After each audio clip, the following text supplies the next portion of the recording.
It's like 1 for 7 or something. Yeah, it was 2 for 7 or some shit like that. Yeah.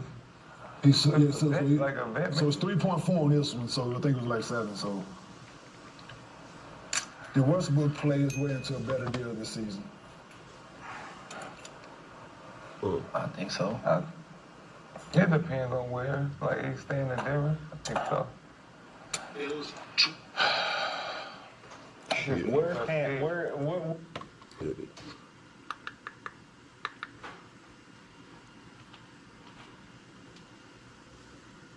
for 7 or some shit like that. Yeah. So it's 3.4 on this one, so I think it was like 7. So the Westbrook players went into a better deal this season. Let me share this in the usual places. Batman, actually, I need to post this in this motherfucker. So it's 3.4 on this one, so I think it was like 7.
Let's see here. What's the fucking deal here?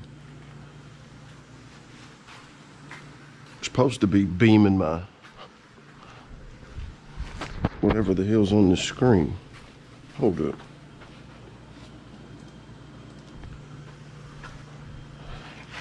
Browser.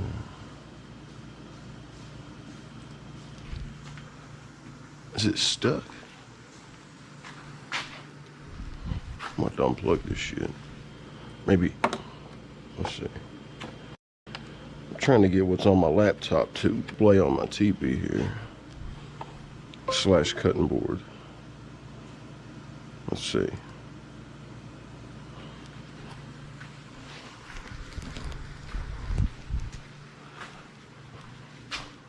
Huh. Well, fudge. Something's not right.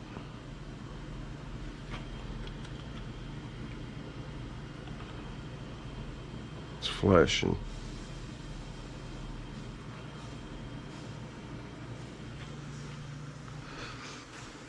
Maybe I gotta turn this off and back on. It's like frozen. Maybe this.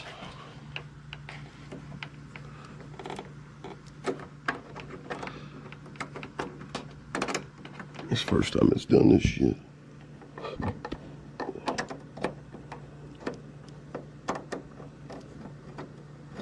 Man, it's tight as hell in here.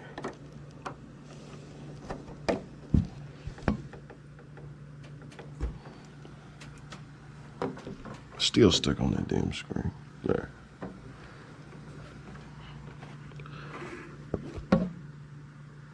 Alright, reconnect. I should already have this shit going. Alright, so I got this Chrysler 300 CS Sharp. But the window tint is not in the best shape. It's starting to peel right here at the corner. Looks like there's a couple little bugs stuck in there. I wonder if that's what caused it to start peeling. A couple little bugs right there. All right, now it's working. Rest of it don't look too bad. Besides the inside, it's like blurry. It's like if I don't have my glasses on or contacts in my right eye. I don't know if you can see it on camera, but it's like They said they got it done like 6 years ago. And it's just the back window, dude. Back window, from what I've seen, is usually the one to go first, because from a bird's eye view, this is what the sun's hitting directly. The sun's not hitting this. For example, if I throw this in the air, pretend this is the sun. It's yellow, right? The sun is right there. Boom, it's hitting that back window. It's staying on it. Door closed. Is the sun gonna hit this side window? Well, no. It's not. It's not gonna stay hitting it. Gravity, right? The sun's gonna just keep beaming and hitting on this. I think that's why the side windows and the windshield, anything on the windshield goes first. So, who the hell is that? Heard something.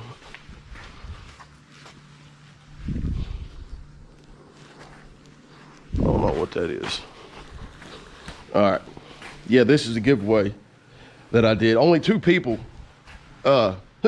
participated. I think it's because I announced it on my JC Tints page, and motherfuckers just don't be paying attention to it. Hey, that's your loss. My man here that won it is a good dude, big, tall, giant drink of water. He had brought me his charger, and I tinted it a while back. And so now he's getting this one done for free. Hell yeah. And so I'm making this video just for posterity. I've done giveaways before, but I'm sure there's still some people out there who haven't looked back at my other videos or posts on JC Tint's page and think it's bullshit. There's no way. What's the catch? There ain't no catch. There's no catch. This is my way of giving back to the community of Madison County. And you gotta do charitable shit. You can't be a greedy bastard. You can't do it. You can, but what the hell is this? Oil? Somebody was leaking oil. All right, so where this is just peeling and like it doesn't look purple. It looks like it's just it's all blurry and shit. So I'm just gonna let this hang out right here for a minute.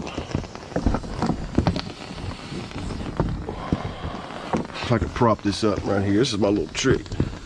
I'll jam this $65 steamer. I don't use those $280 Jiffy steamers like a retard. That $65, this is Wagner brand, but I think it's all the same. That one, they just slapped the Wagner sticker on it to make it look cool. This one says Earl-X, same shit. So I'm gonna let that hang out right there for a minute. Then I'm gonna grab stainless steel blade.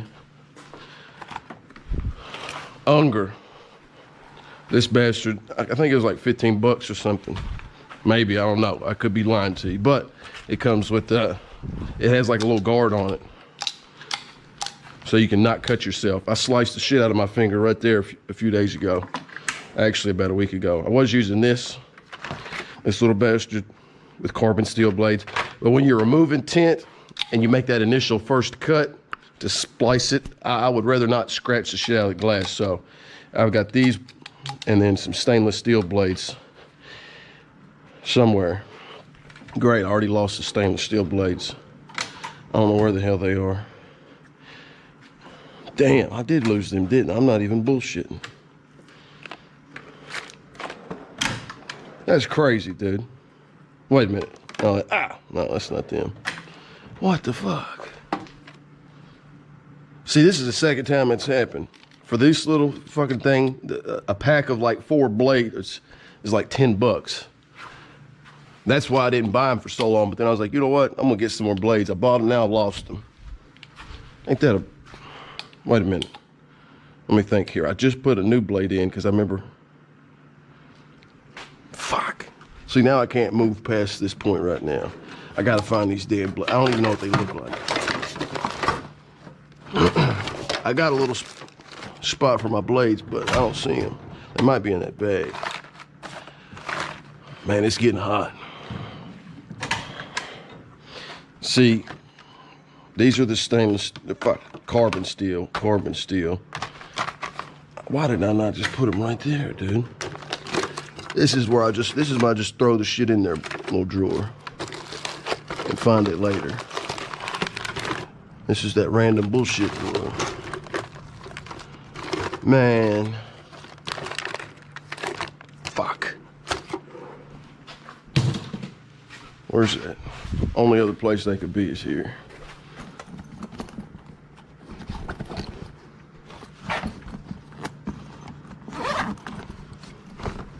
I don't think they're here though. Fuck no. These are just carbon steel blades. I'm gonna spend 2 hours looking for these damn blades. Whew. And I refuse to buy more because I know these are in here some fucking. See, here's the other one I got. I got 2 of them. Like a gangster, but more fucking carbon steel. I think these are in like a clear case. Man.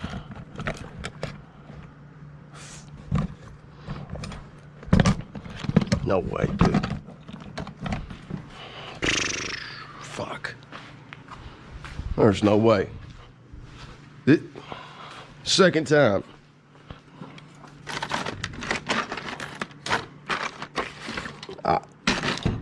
I would rather lose my keys than these blades, bro. Here they are. Fuck. Unger. I can't believe that. I knew it. They were in a clear case. I'm putting these bastards right here so they're never lost again. And I'm gonna put tape on it. Label where the fuck these are at. I'm gonna write it.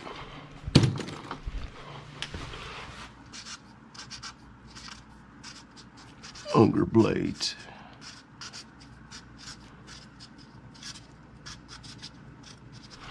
Right there. Not fucking moving it. All right, now I got to fix my shit. Damn, I'm already sweating. Let me turn this full screen.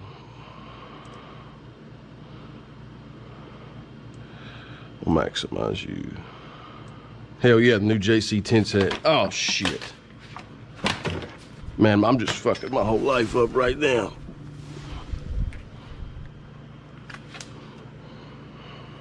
Come on, dude. There. JC Tints hat, covered cat hair. Hell yeah. So I'm gonna put this right here. I got this hat from Galaxy T-shirts or whatever in Berea, Kentucky. And I got some polo shirts too, so that way I look halfway professional whenever I'm tinting somebody's shit and I'm at my shop. Because right now I just wear what the hell ever. I've got on a fucking Grinch t-shirt today, so I can at least rock the hat. So they'll be like, I used to like show up to my shop. If they beat me to my shop, like if I was running late, I would show up and I'd pretend like I wasn't me, and I'd be like, I'd say, hey, are you here for window tint? And they'd say, yeah. It's like, where's he at? I'd say, you waiting on him too? They'd say, yeah. I'm like, I'd tell them, damn, he's always late. Fuck. And so they're probably thinking, damn, he scheduled 2 guys for the same, 2 different people for the same time? What the? And then I'd finally break the news to them. Nah, it's me. That was my retardation moment just kicking in.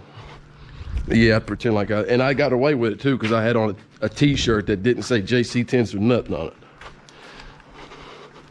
See, when it's covered, you can just throw the shit in there. Here's my official embroidered JC Tint shirt. I should wear this right now, but this gonna be drenched in fucking sweat. Look at that, professional, look at that.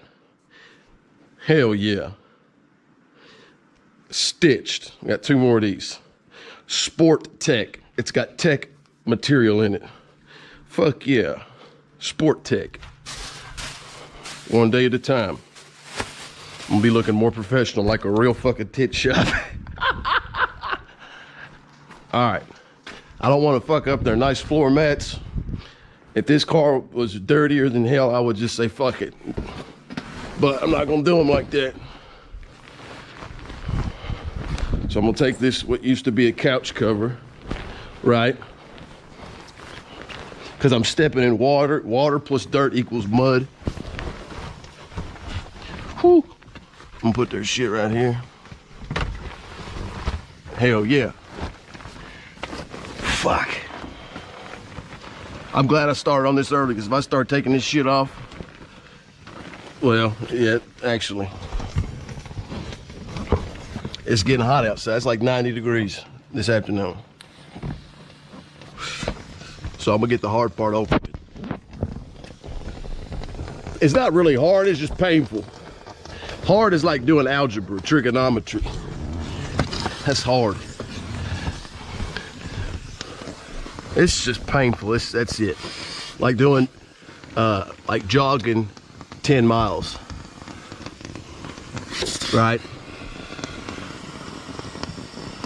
Memorizing the Spanish language, that's hard. This is just a little painful. Now, I don't want to fuck up their defrosters. Fuck. Which means, what to do? I don't think this is going to have to be scraped off. So, like a gentleman, I'm going to grab my old 1-inch blade so I'm not cutting on those defrosters. Now, sometimes it's unavoidable. You have to scrape the back glass when removing tint. But from looking at this, I don't think it's gonna come off where it's not purpley looking. I don't think it's gonna come off in 1,000 fucking pieces. Damn it, this wire's hitting my ear. So, I forgot my glove. So I'm gonna start right up here. I'm gonna take the edge of this, and this is stainless steel. And I'm just gonna score it, not cutting through it. And I don't want to get on that defroster. And I'm gonna try to get the edge of it, try to get behind it.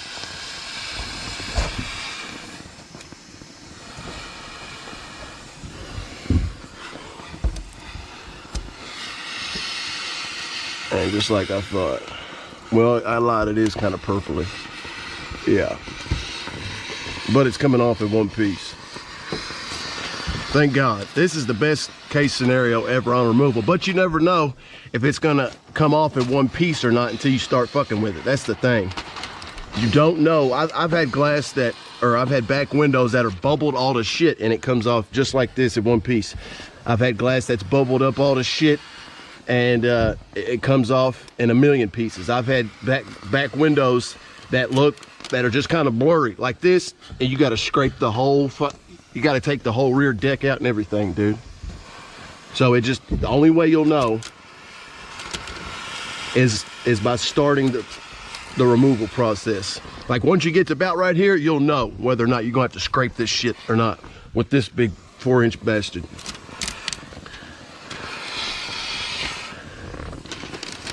And that's when you know, you gotta let them know you want me to continue. I've never had anybody tell me no, and I tell them, and you gotta tell them, look, your defrosters might not work. You're gonna have somebody calling you in wintertime bitching about their defrosters not working, and they wouldn't be calling you if you told them that, you know, that's a risk with taking the film off.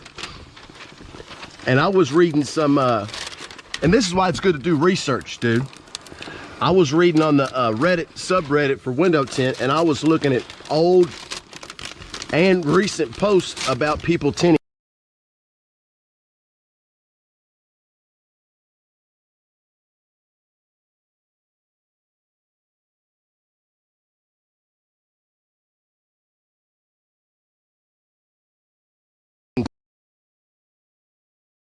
And another dude, like, he was just tinting it, like just tinting, not taking old tint off. And he went to like put the tint on and was like shifting it down, like he was installing it and kind of like shifting it in place. And it grabbed a fucking defroster and pulled it off.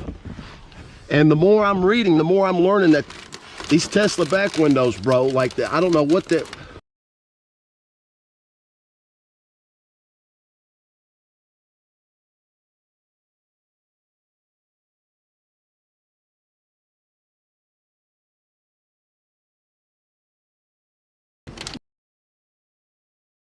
But I explained to them why. And I told them, I said, any shop that you talk to that tells you, oh, don't worry about it, it's not gonna happen with me, we know what we're doing. Take the time to do your own independent research. Don't take anybody for their word. Do your own due diligence and look at the dozens and dozens of posts and comments that people have made about their Tesla's defrosters just getting fucking destroyed by tinting it or removing the tint.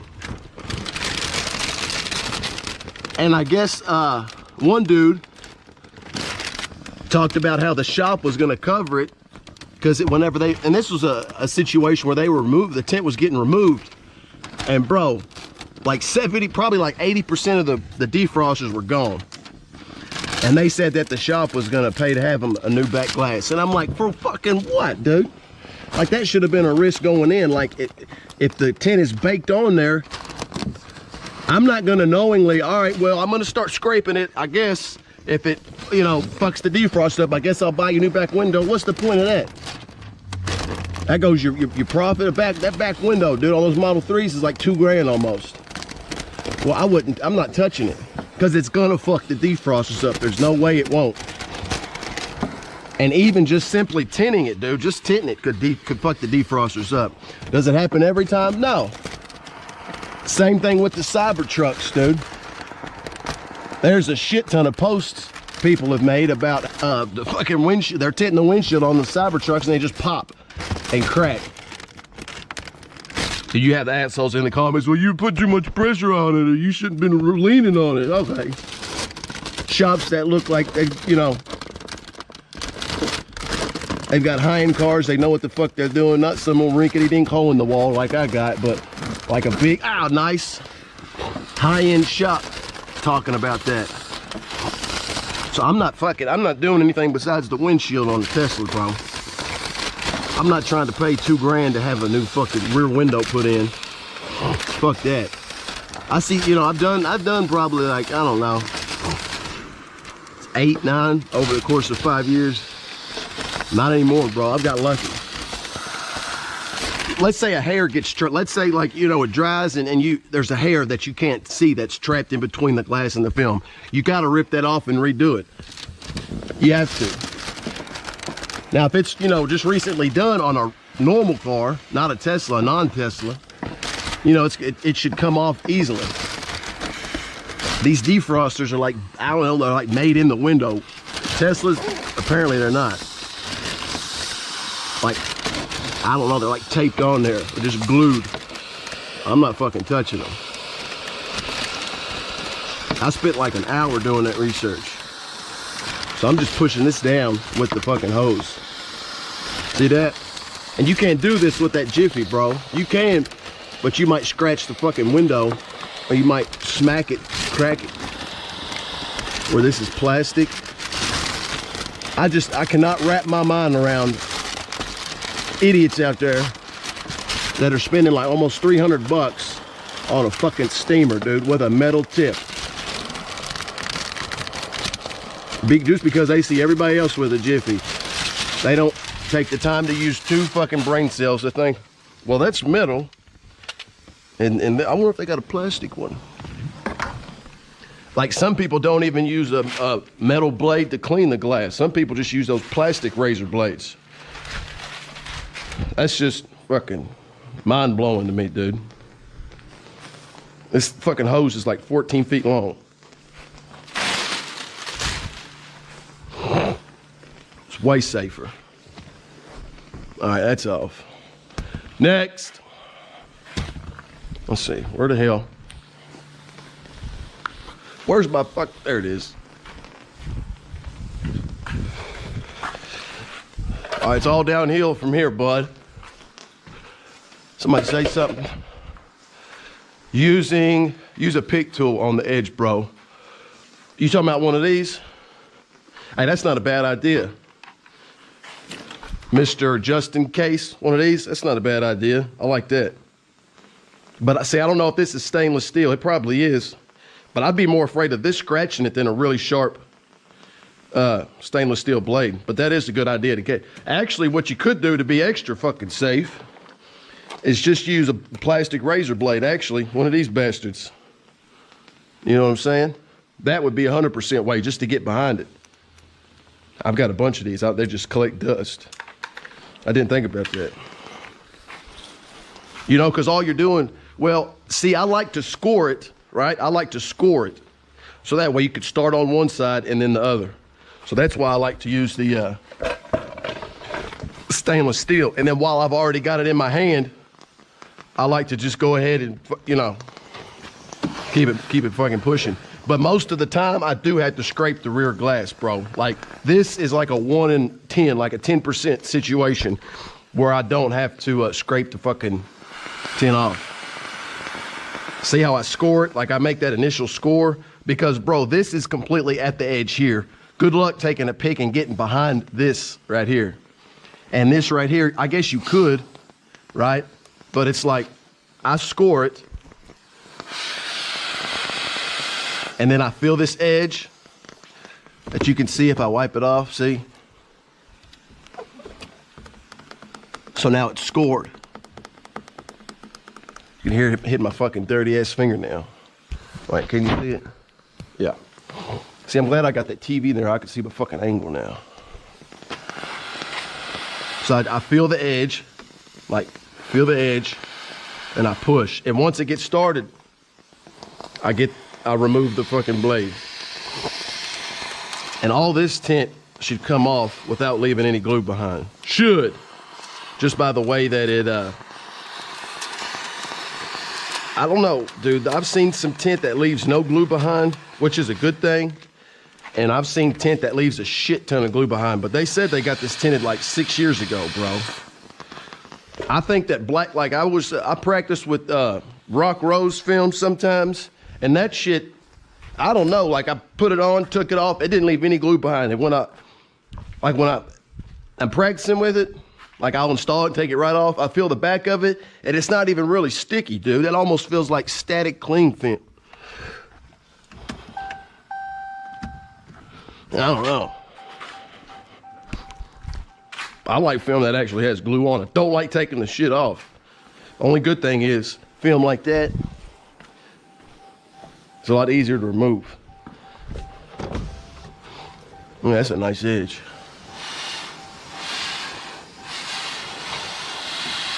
See, so I could just start right behind it, but I like being able to score it, right? I'm gonna say this again, score it. Like score it right there. And then I could start on the right and then the left, instead of just trying to peel it all off in one piece. Damn, you can see where it's faded at the top here. Like it goes from green or dark like to purple. I just noticed that. Let me see if my fucking camera's right, dude. If I'm looking at this right here. Ryan, what's a good starter film? What's up, Ryan? Some assholes will tell you to practice with the film that you're gonna be using. And to me, that's the stupidest fucking thing that I've ever heard, dude. You know what happens to practice film? Ends up right there in the fucking garbage like that. Why are you gonna throw away $200, $300, $400 a roll tint?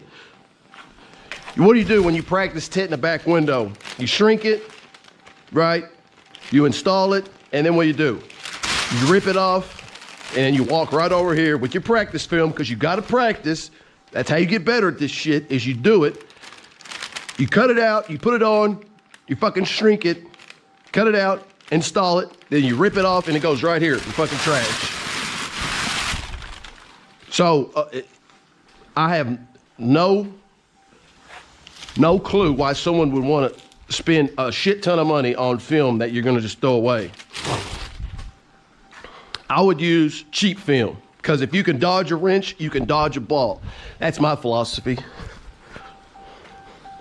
Whenever when I first started practicing, I used some cheap ass film, dude. And when I finally got my hands on some quality film like Geo Shield, fuck, it was easy, bro. If you can tint and shrink film that's like real thin and wants to crinkle on you when you're tucking it in and crease, you know, if you can tint or if you can shrink with film that wants to burn instead of like molding.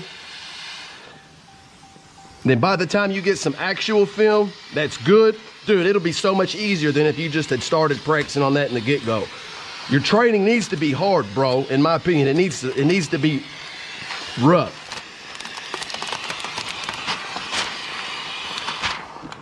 Many professional athletes have said we practice hard so the game is easier. Practice should be way harder than the fucking game, dude. That's my philosophy, but you're gonna have people out there that's gonna tell you, no, if you use GeoShield, you should practice with GeoShield. Dude, starter film, practice film, training film, you're using it and it's going straight in the fucking trash, dude. It's going in the trash. When you're starting out, all you need to know how to do is how to shrink it, how to install it, handle it. Any film could, fucking wrapping paper. You could cut out wrapping paper just to know how to use the fucking blade. So I would say rock rose. It's $100 for 40 inch by 100 feet, rock rose. So for $100, you get 100 feet. Now, if you go to GeoShield, you're spending $250 for 100 feet. So you could have had 250 feet of film, bro, for the same amount of money. Because you got to think, 100 feet, you can only tint 10 cars. So for $100, you're going to get to practice on 10 cars. Or you're going to get to tint a car 10 times for $100. That's how I look at it. Because once you start tinting, bro, the tools aren't cheap, but the shit starts adding up, dude. Like by the time you get, fuck the film, the spray bottles. It's like a bunch of little, like low price things, but you got a shit ton of them. The fucking heat guns aren't expensive. These aren't expensive. But by the time you buy all these little fucking things, dude, you're in like thousands. And you're not gonna be even ready to tint somebody else's car, dude, until you like at least tint your own. In my opinion, your confidence ain't gonna be there until you tint a car, I would say at least 20 times, at least. That's 2 rolls of film. And you gotta think, a car is different than a truck. It's different than an SUV. And a frameless window is different than a framed window. You don't tuck shit in on the sides on a frameless window. You single stage, you just tuck it in at the bottom. So what Kevin Rogers told me about his training is they just practice on cars. What the fuck? Because if you can tint a car, bro, you could tint a fucking truck. Because truck back windows are the same thing as like a quarter window. Now, if it's like an older truck, it's different because it's got a rubber seal. You know what I mean? The seal is fucking rubber. So you have to cut it like precisely. But like most newer trucks, like 2000 and up, most, not all, most, they're just quarter windows, just a big fixed quarter window. You know what I mean? If it's like a 3-piece, 4-piece, you're just cutting out squares and overlapping it, just like a quarter window. So I'm practicing. If I'm training somebody, again, the next time I do, I've trained like maybe like two and a half people. It's rock rose, dude. Why would you spend $500 on 2 boxes of film that you're gonna end up throwing in the trash? And I've used rock rose, bro. I've got some over there, 2 rows of it. Like when I'm practicing bottom loading, I know I'm gonna end up throwing it in the fucking trash. And if you can bottom load that, it shrinks fine. Like, it shrinks way better than Gila. And that's the main thing people were concerned about. How does it shrink? How does it shrink? Like when you're practicing, the hardest thing to learn is shrinking, right? Hand cutting isn't that bad. Hand cutting, all you gotta do is be able to cut the top edge out. You could use a marker for the sides and the bottom, right? You just get a fucking flat edge and just cut it out on the back window, or you could use a fucking peel board. Not everybody's got a peel board, a cutting board, but just make sure you use a stainless steel blade.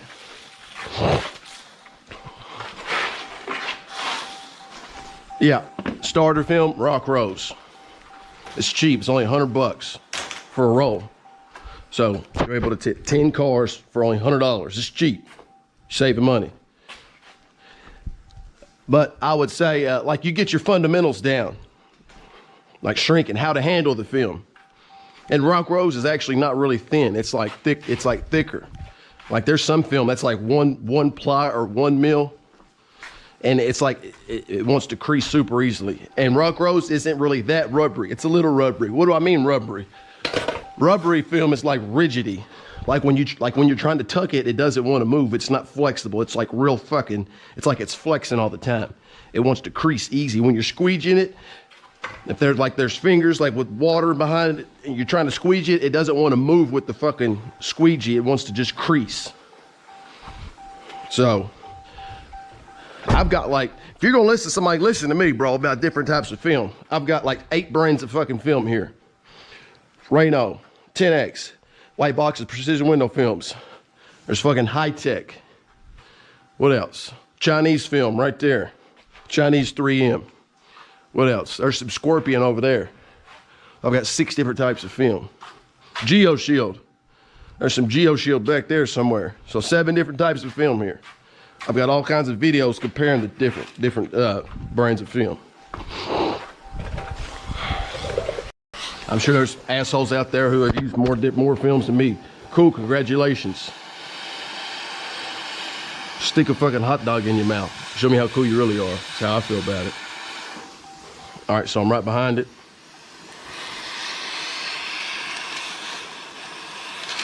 No gloves, like a savage. See how I get started on that left side? Boom, now I'm coming behind it. So all I do is get it started. There's a little bit of adhesive glue left behind, but not much. That's a good thing, because the part that sucks, it's not the removing part, it's the glue you gotta clean up, because the glue wants to get stuck in the seals. And bro, if it's a felt seal, forget about it. Rubber, you can just wipe off, you know, you can just wipe it all off, but felt, it's got its little pubic hair fibers. It wants to hold on to that fucking glue, dude. It takes forever to clean the glue off. And especially if it gets stuck down in here, like the fucking adhesive, the glue wants to get stuck down in here, bro, where it's felt. When you're in, if you miss one little booger size of glue, you go to tuck the film in, you know, you go to install it, it's gonna pick up that fucking glue, dude. And when you're going back and trying to install it, you look from the outside, there's gonna be a fucking booger from the outside, and that's a redo. Rubber seals aren't that bad. You just wrap a tri-edge around with wrap a tri-edge with a microfiber. You can use a paper towel, but you have to use a whole roll of them, dude.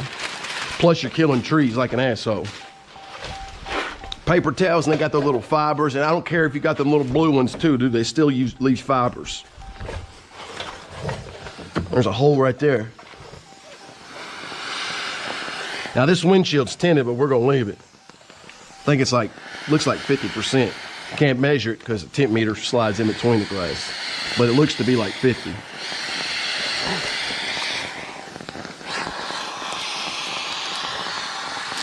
This is probably one of the, if a motherfucker has to remove the film, they better pray it comes off easily as this. No glue. You don't have to scrape nothing. You don't have to take off the rear deck, fold the seats down, your head's smashed up against the roof. So again, hitting it with the steam, splits you right down the middle.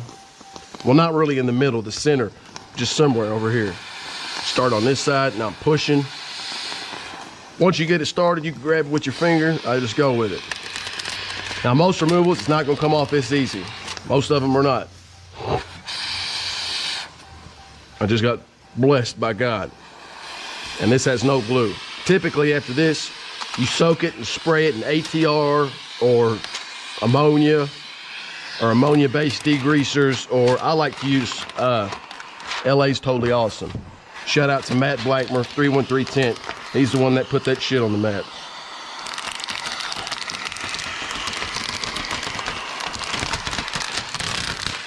Yeah, buddy. I thank God a week from yesterday, we're gonna put a fucking AC unit right there. And I hope to God it cools this bitch down. Shut up. Was thinking about putting a mini split, but the guy that owns this building, Mr. Frank, one of his many sons came by yesterday and was talking about just putting a fucking, like a window unit, like a 110 unit in there. And somebody else had told me that it wouldn't cool down a place this big, but he said, fuck. He said, the place I live at, he said it's like, I don't know, 1,500 square feet or something. He says, I got one of them 110 units. It's like 8,000 BTU. And he says, it cools the whole fucking house. I said, no shit. So we're going to put a window unit right there and see how well that does and then go from there. So if we have to, we'll just take that fucking window out and feed the lines for a mini split through there. Because, bro, it's like 90 degrees outside some days now, these days, and it's just hotter than balls. And I can handle it, but it's a bad look when you got your clients, that people that are sitting and waiting. You got the heat gun fucking going, you got the steamer going, and they're sitting over there on that couch sweating their ass off. You know, I've got water and shit for them, but I'd rather have no water, no bathroom, than be sweating my ass off. So, that's the situation.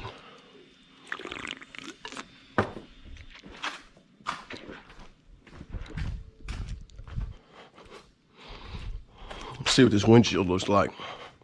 Looks like it's peeling right here. You see where the light curves? You're looking at it. You see the light bouncing off right here. It's going, whoop, whoop. So it's starting to peel off right there.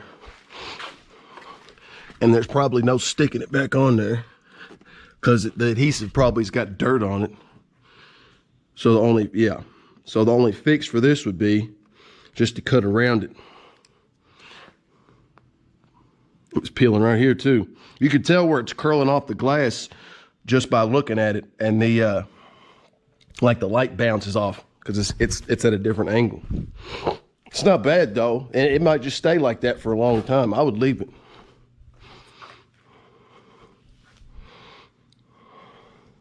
Looks like there's a nice fucking scratch that goes all the way down here, and I can see that. And that's on the inside, right here. I don't know if that shows up on camera. Damn. Scratch goes all the way across. Probably a squeegee. Damn, there's a bunch of scratches right there. Right the fuck there. Yeah, his squeegee scratched the shit out of this. Finger right there. It's not, I mean, only a tinter would probably notice something like this. And your windshield is never perfectly clean all the time.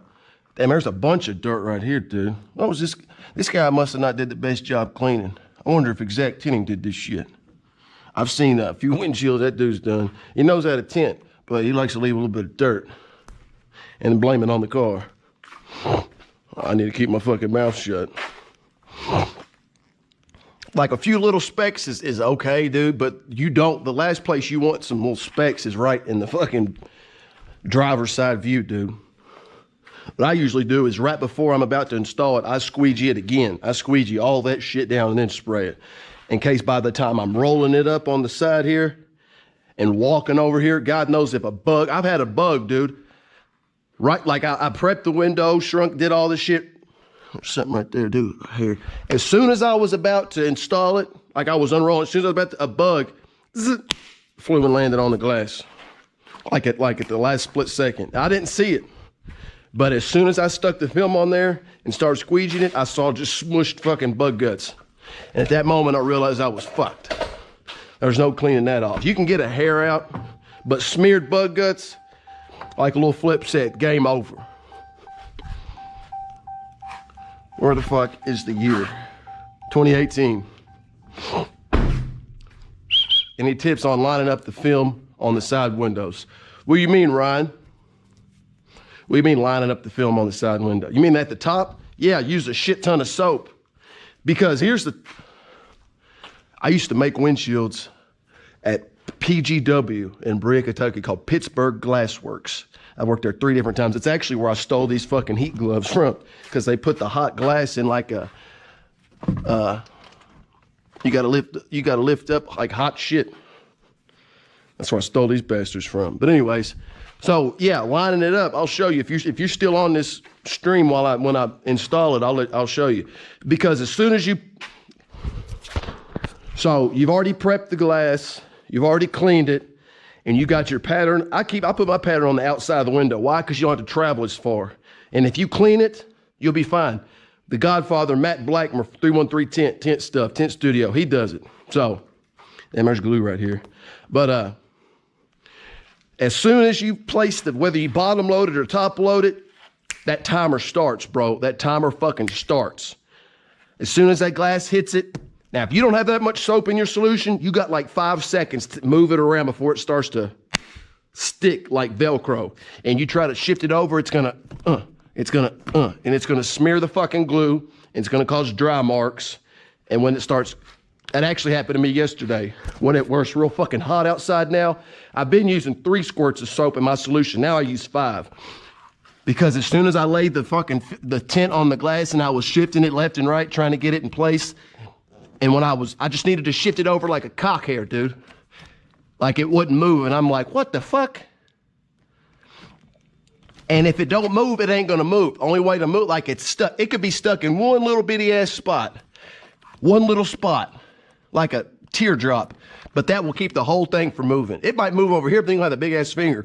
So when I tried to shift it over, it smeared fucking glue. And I had to, or I mean, you could peel it back, but if you gotta peel the tint back and spray more water in it, you're just introducing dirt. You're just opening it up. You know what I'm saying? It's like if you're in a big fucking field and there's bees everywhere, you got a mask on. You take that mask off for just a second, zzz, bees are gonna fly in there and bite you in the face as you're exposed.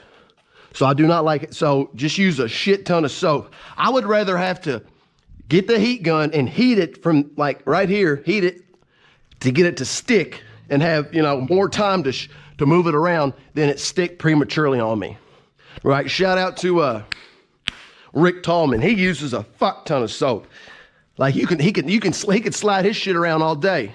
He could go home, go to sleep, wake up, and the next day come into the shop, and he could still move it around. It's because he uses so much soap. So the more soap you put in your solution, baby shampoo. I don't like using Dawn because it's got too much alcohol in it.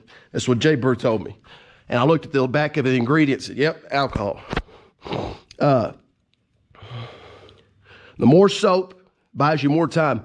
And if you have to, grab the fucking heat gun and just heat it to get it to dry enough to stop sliding on you so when you squeegee it, it doesn't move with you. That's what I would do. More soap. That's how you line it up because you need time to line it up, especially a beginner.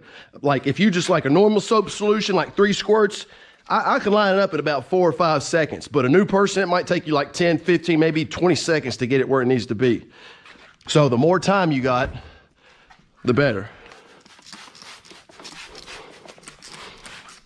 Soapier solution buys you more time. Like especially when I'm doing windshields, I use a shit ton of soap, especially if it's got those like this dot matrix. Like this is just black Teflon or whatever the fuck it is, black paint. But if it's like dotty everywhere, as soon as that film hits that, it's like Velcro, dude. It does not want to move. But if you have a bunch of soap in it, if it hits that, it won't stick to it as hard and you can shift it in place, you know. You'll have more time to shift it where you need it to be at. Because the last thing you want is a light gap. Some people who are very popular, very well known in the YouTube tint space think it's okay to leave light gaps. But ask 100 fucking other tinters and see if that's okay. See what they think. And don't listen to me. Don't listen to any one single tinter, dude. Think for yourself. I could be mistaken. I could be wrong. There's more than one way to skin a fucking cat, and I like cats. But that's what works for me. But I'll tell you one fucking thing. It is not acceptable to leave a light gap, dude. And that's going to happen if you're like trying to shift it in place and it gets stuck. You know, some people will be like, oh, fuck it. A little bit light gap. Or you want to, the one thing I can't stand are those black paint markers that they sell to fuckers who like to leave light gaps. This dude I used to fucking work with, he had a black paint marker. If there was a light gap, he would just mark over it. I'm thinking, you sorry motherfucker, dude. Just redo it. Yeah, it sucks, but it sucks because you fucked up. So get better and you won't have light gaps. A fucking black pen to cover up your fuck up. That's crazy, dude. That's some sorry ass shit. There's a light gap, so I'm gonna draw paint on it. Man, fuck you. That's just fucking sorriness. That's because you just don't want to fucking rip it off and redo it the right way, in my opinion. You fucked up and you don't want to have to pay for it in terms of time. Well, I fucked up and there's a light gap here. I don't want to do the right thing and redo it, even though that is the right punishment for me for not doing it right the first time. I'm just going to say fuck the customer and cover it up with fucking paint so they don't see it and act like it never happened. That's like cheating on your wife or your husband and deleting the messages from your phone. Yeah, there's no evidence, but that don't mean it didn't happen, motherfucker. The act still happened, even though nobody knows about it. So well, that's like running a fucking red light, but they didn't get your tags. Or you got one of those little James Bond things that the tags change on it, or Jason Bourne things. Just because they don't know who you are don't mean you didn't do it. I'm gonna use a different squeegee because I don't want to use my good squeegee to get this fucking glue off. Oh yeah, I got one of these in. I've used one of these before. It's a double spray sprayer. So when you spray it, when you pull the trigger, and when you let go, 2 squirts. So that's less wear and tear on your fingers. It's pretty cool, mate. And where this has felt side seals, I do not want to be squeegeeing fucking glue on the side. So I'm pushing all this like up. And so I'm going up with this. I think you got to spend even more time prepping, especially when you take tint off, than just tinting it. That's why it takes so damn long. Because of the glue, dude. I didn't think that this left any glue behind, but it did, so you really got to look. And in these little corners right here, the shit will hide. Just because you don't see it does not mean it's not there. So I'm gonna take that. Where's my little, here, I'll use this. The glue. And what sucks is if you miss one little spot of glue, bro, and it gets trapped in between the glass and the tint, it's a redo. If you care about your fucking work. There's a lot of assholes out there who just don't care. And they'll say, oh, fuck it. I know that for a fact. I've worked with more than just one fucking other tinter. And I'm like, man, not everybody, this is one thing you'll learn, not everybody gives a fuck like you do in life. Some people will give more, some people will give less. I care about this, and not everybody does. Some people see this as just a fucking job. I see this as an opportunity, dude. I want motherfuckers to go around saying, damn, remember that JC dude? Hey, that motherfucker could tint, bro, when I'm long gone. I care about that. And if you do a half-ass job, that ain't gonna happen. I care about my name and my reputation around this bitch. And people talk. It's just common sense. It's human nature. People are gonna talk about their experience. And I gotta lean into my strengths, right? To compensate for my weaknesses, such as I don't have a nice fucking shop where you can eat off the floor. There's bugs in this bitch. There's mice. There's dirt on the floor. There's insulation falling from the sky. So, hey, I got to make up for that. Kind of like a fat chick, you know what I'm saying? She might not be the prettiest girl in the world. Not even a fat chick. Fat, you know, maybe God didn't just bless her with beauty. Maybe she got blessed with a nice personality, right? So she got to make up in different ways. Same with dudes. There might be guys out there who are like, I don't know, midgets. So they got to make up by being funny or something. Look at Wee Man or Mini-Me, you know. They're famous because they leaned into their strength. They're funny. There's blind people out there. I don't know. So yeah.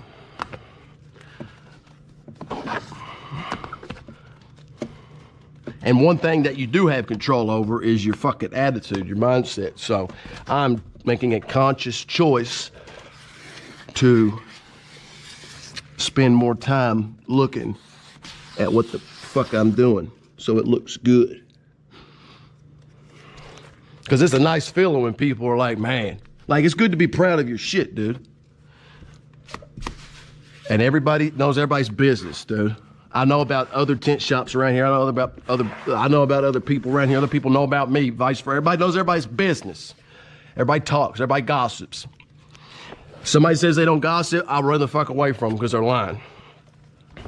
So I want the gossip about at least their experience at my shop to be on point.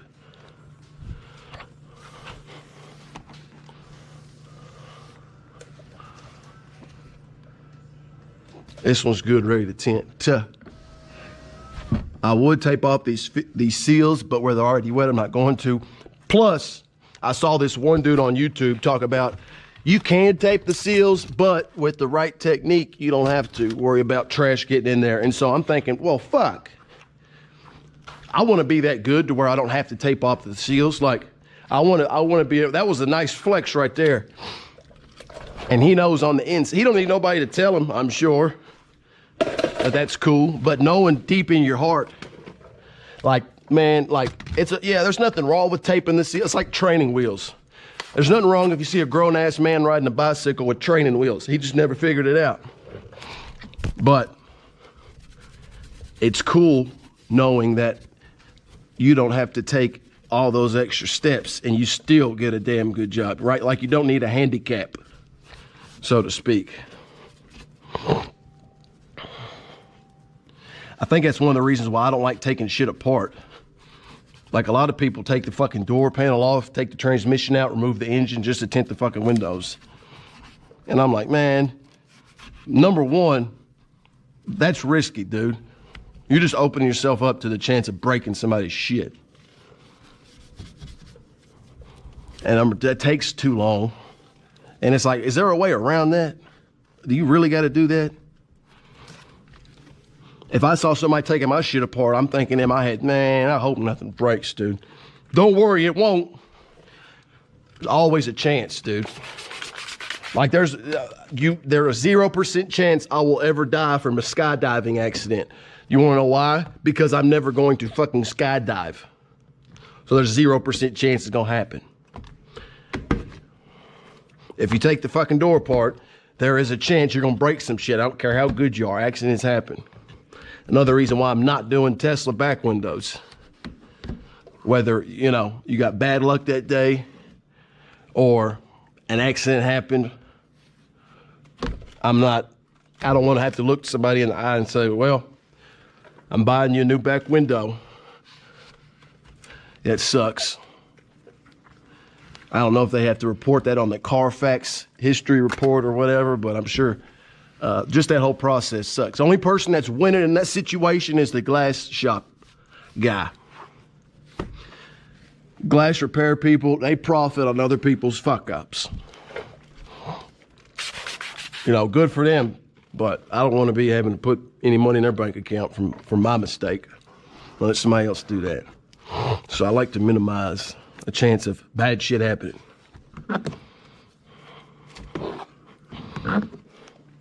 All right, this one's almost good. There's a fucking cat hair. I know it's a cat hair because it's orange like my cat.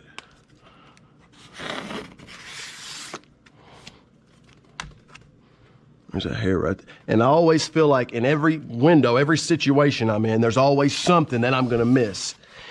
Even if there's not, in my mind, I assume, what am I missing here? Is it a fucking hair that's stuck on the window, right? Is there a glue hidden in the seal that I missed, right? Is there adhesive still stuck?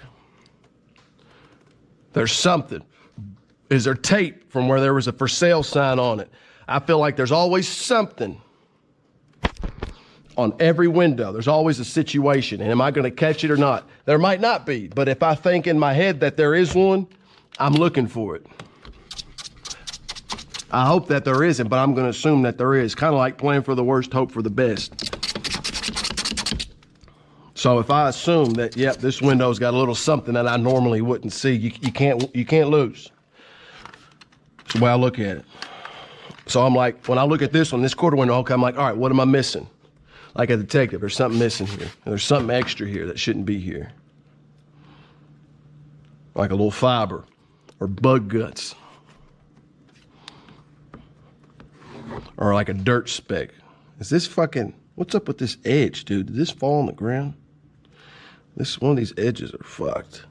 I like this little Mauricio. I think he sent this. Did I get this from Mauricio? I think Mauricio Choppa did send me. No, this might have been one from Rod. I like those little small squeegees. Those are cool, dude. I call it the Mauricio because he made it famous using those in his videos. Now I'm gonna slide my cracker ass over here. Is there glue on this?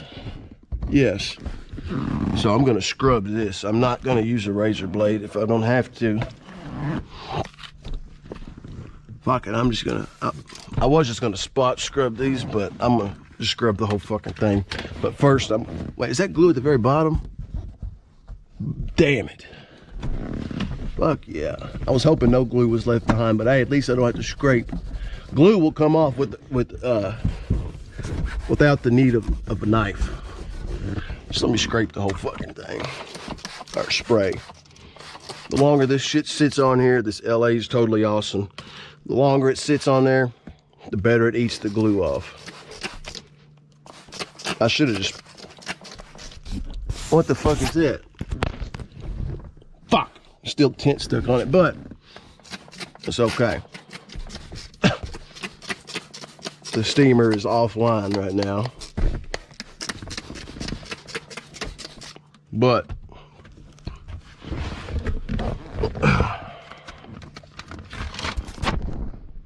I'm gonna take this and extend it.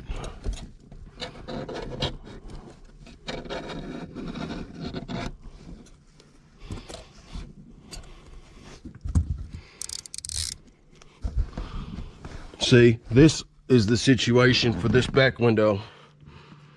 There's a little piece of tint I missed. That was the situation. Doesn't mean there's not another situation.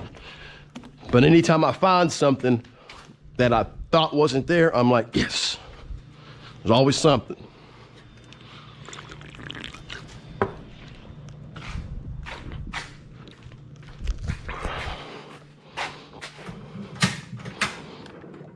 Let's see.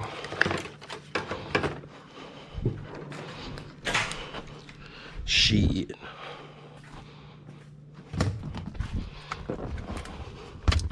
Oh fuck, I'm just gonna go ahead and do this back window since I'm right here. I'll pop you down. I like these way better than the Chargers.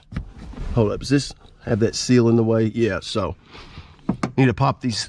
This is the only shit I'm gonna take apart is these fucking push pins because the seal is hitting up against the bottom of the glass on these Mopar vehicles. Chargers, Challengers, 300s. And your boy, it's such a damn shame. And the only reason I'm saying this is because there's a lot of people that listen to them and are being misled. Window Tint Warriors likes to leave light caps at the bottom of these back window. These are Challengers, sorry, it was Challenger. He said because, and this motherfucker took the side panels off on the Challenger and everything. And I've talked to the dude, but yeah, it's just, dude, you took all this shit off. You can't just pull out these 4 clips. So anybody watching this now or in the future on Dodge vehicles, you could take out like a few clips and pull this shit back, dude. And it will not, and the bottom seal will not be pushed up against the glass. You will have space to slide the tint down. You do not, hold up. You don't have to take all this other shit apart, dude. All you gotta do is simply take off a few clips. And I'm gonna do that here in a minute.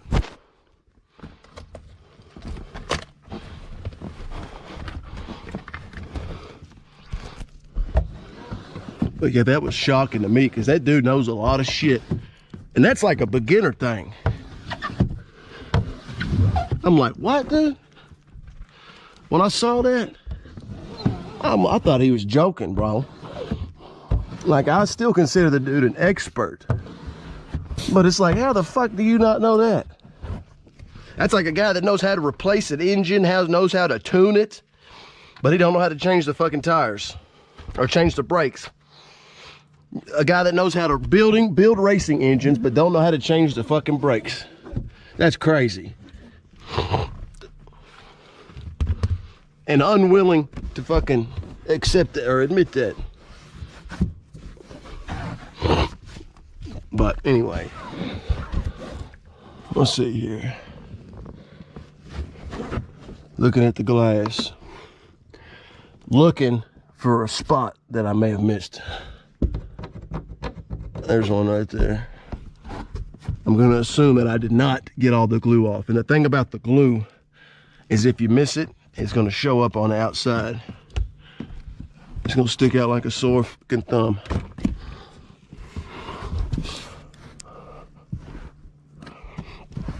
So you gotta like get in the light and look at different angles. If you got shitty light, you'll get shitty results possibly. Unless you're somebody like, what's his face? David Hokeesma, which that motherfucker, he could tint in the dark and it'd still come out looking good. But that's what happens when you got like 800 years of experience. That's just how that rolls.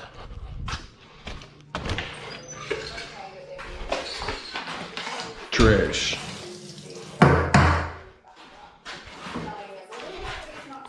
Damn, I need to buy some more of these, don't I? So I just throw away their little spray thing and stick a zip in there. There has been times when I spruce this up with a little bit of cat piss to make it a little bit stronger. And what I mean is yellow ammonia. It's basically what cat piss is yellow ammonia. I'm gonna clean the outside of this real quick. So yeah, ammonia. I knew this one cunt who liked to use ammonia on tint, on removing tint. Only problem with that is the person's car is gonna smell like cat piss for a little while. And I wouldn't, you know, I like to put myself in other person's shoes. I wouldn't want my car to smell like cat piss if it didn't have to. Now, in some instances, yeah, the glue is on there so bad, you almost got to use ammonia. But not every case you don't have to. I would rather start off using something not as strong, smelling, and go from there. Instead of just boom, ammonia. It's like, damn, dude, what if just soapy water would have worked? This dude or chick or whoever's car is going to smell like cat piss for a while, and it could have been avoided. Fuck that. I'm purposely missing this little piece of bird shit right now. Because I'm gonna get that with a paper towel because that's going in the garbage. Reason 655 why it's a good idea to have long nails.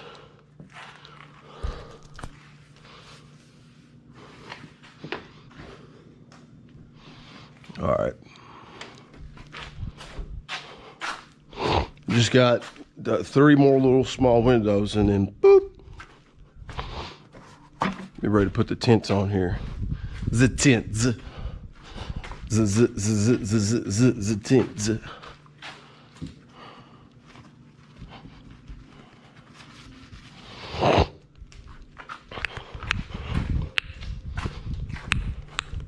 Damn, I need to take this trash out.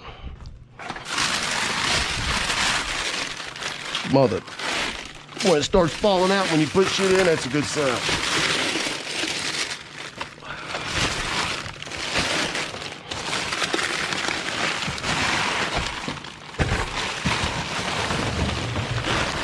I really take all these trashes out. That one, and that little bastard over there. Actually,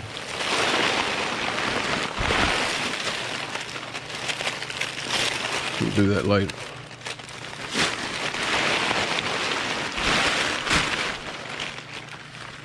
But we'll set it over here.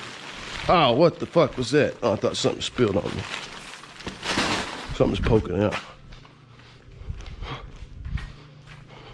Yeah, fuck it.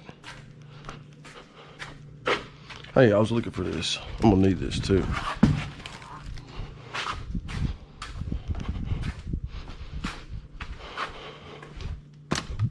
Right. That's not full.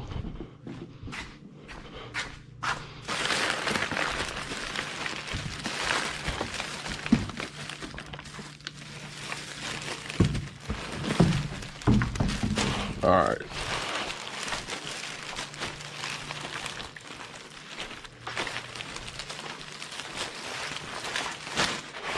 Right. I need to get a popsicle. Yeah. Let it thaw out like a... Man, I had... There they are.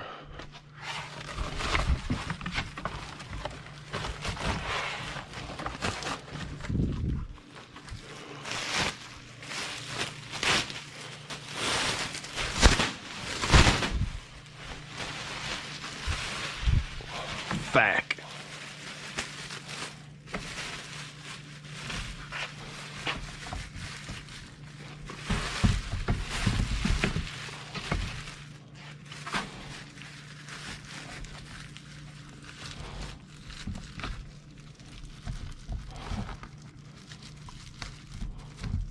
There we go. Straight like that. Now this one.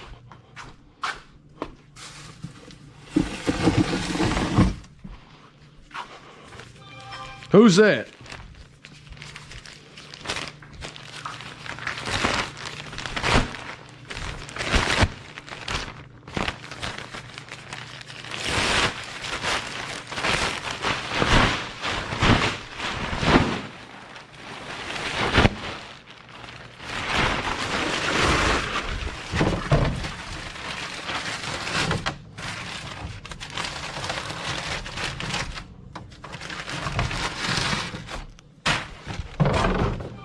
Man, I think it's my buddy Jay Bird.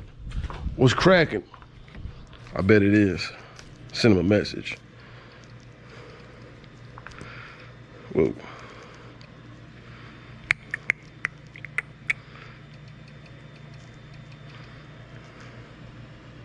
Nope, not Jay Bird.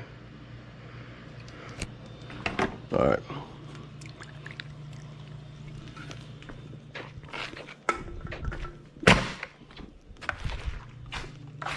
Right.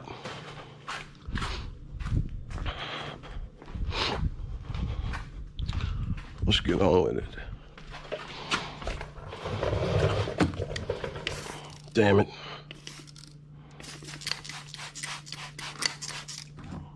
Damn it.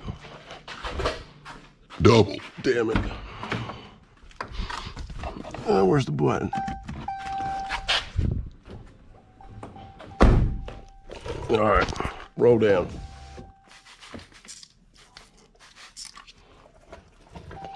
Scrub it.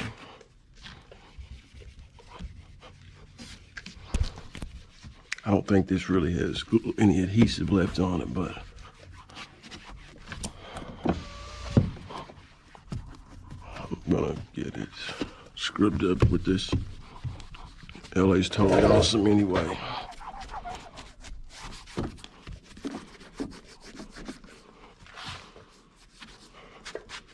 Yeah.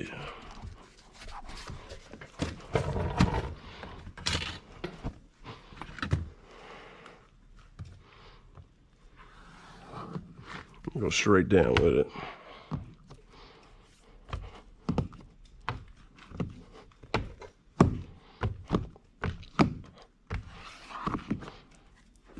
Where the hell?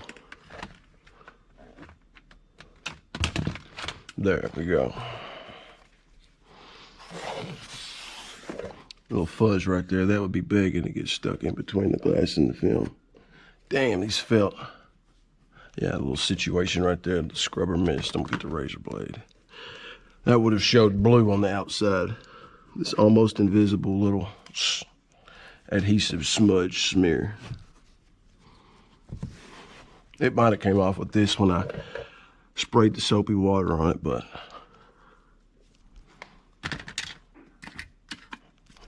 let's see.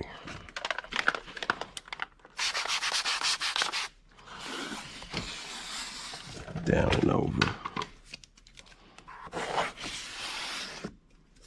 And I like to look at the bottom of this felt seal right here to see if I see any glue like that wants to stick on it. So I'll wrap this around and try to wipe it out right there.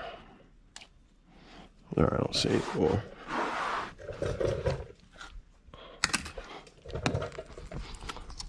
So I got my little 1-incher. And on these numbers and letters right here, that's another spot where adhesive likes to stick to that you can easily miss. All right.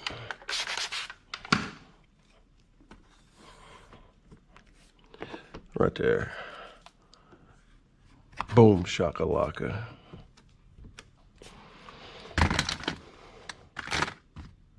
Move this whole party up here. All right, I got one more. Uno mas.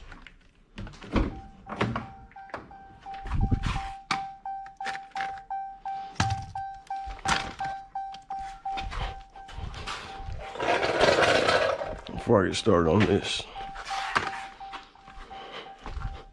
it's too damn quiet in this bitch.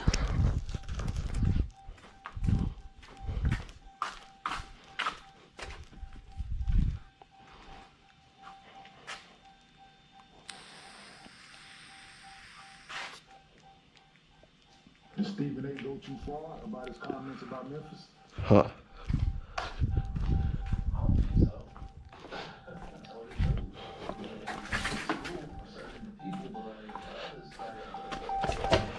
Now, there's a little shit right there. I think a ring hit this and caused a little nick in it. Like a little line. Got that.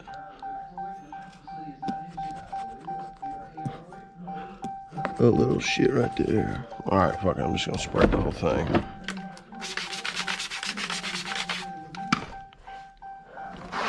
Bottom. Side. All around the world. Go down here. Those are actually on the outside, those letters. Cool, dude. Now, when I'm scraping this, if I hear anything go, ksh, ksh, ksh, I mean, there's probably something on the glass that I'm hitting. I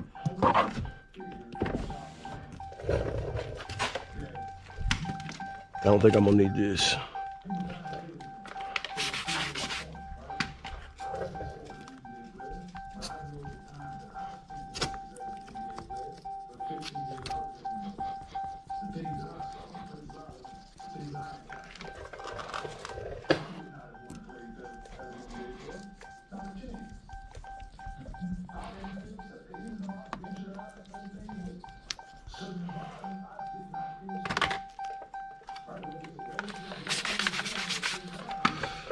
Now, this is not the final prep. I'm just cleaning the shit off where the glue was on, so I'm gonna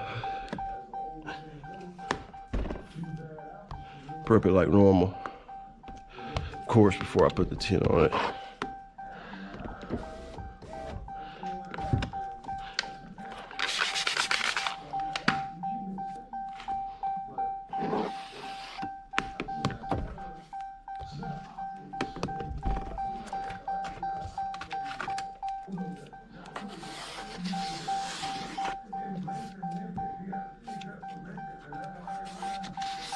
There. Where is my hardcore? There we go. I'm gonna shut this off. What the hell is down? Well, fuck. There's something down in there. See, there's something I missed.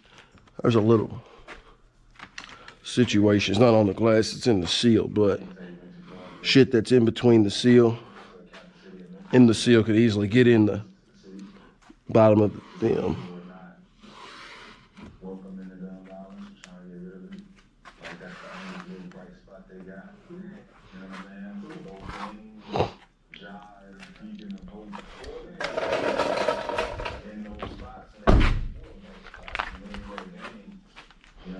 Why'd I keep this with me? I'm gonna clean off all the outside areas of the windows.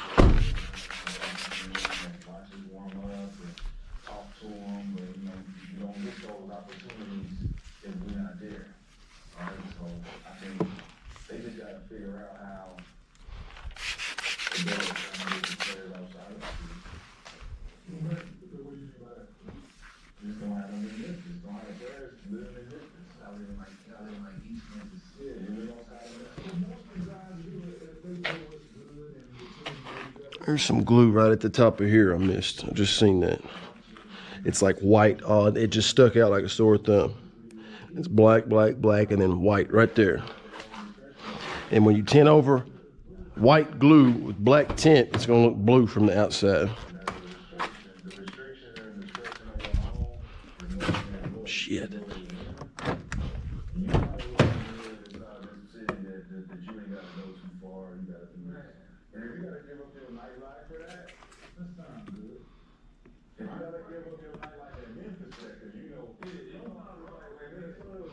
There, even though it's a little small and tiny, every inch of the glass has got to be crystal clear, at least for me, before I'm tinting it.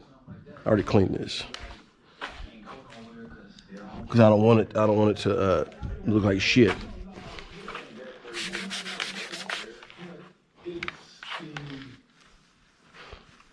And I like these cars because it's a challenge. These are a little bit more difficult than the average car because of the felt seals, the back window. What the hell is that? More glue. The back window, that seal you got to pop out. Windshields are kind of curvy. So I like to take a challenge, a vehicle that's a bit of a challenge, and be able to look at it when I'm done and say, yeah, I did that.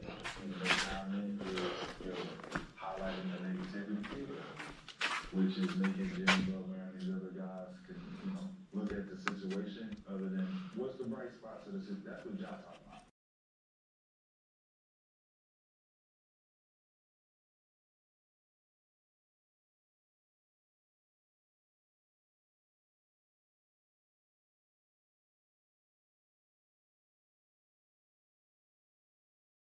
These cars, dude, where this is pulling up.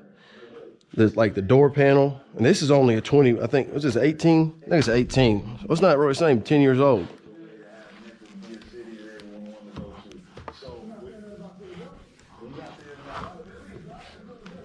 It's like 7 years old, dude. I think the last Charger, and this one is too, dude, right here. It's coming up. I don't know what's up with these, dude. It must be like a common thing. This one's coming up. This one's coming up. That's weird.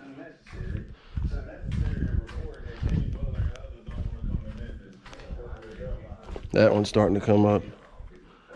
That one, I don't know if that's just got a curve to it like that naturally or what.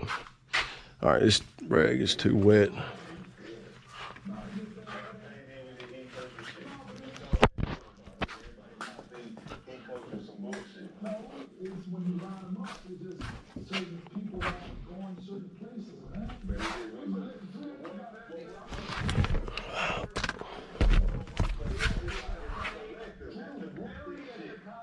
Damn, there's glue. Did I miss this window or some shit? What the fuck? I must have not cleaned this one. I thought I started on this one. Evidently not. Damn it. See, always looking.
wash on the outside.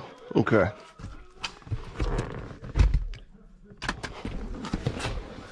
Now I think it's good. It's good to always think you might have missed something, I think.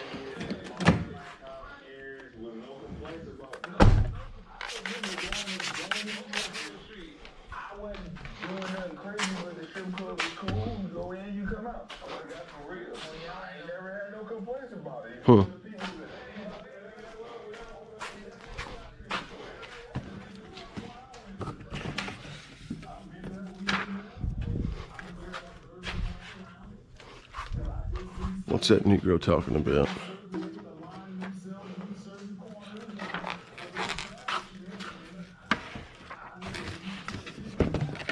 Where's the top of this?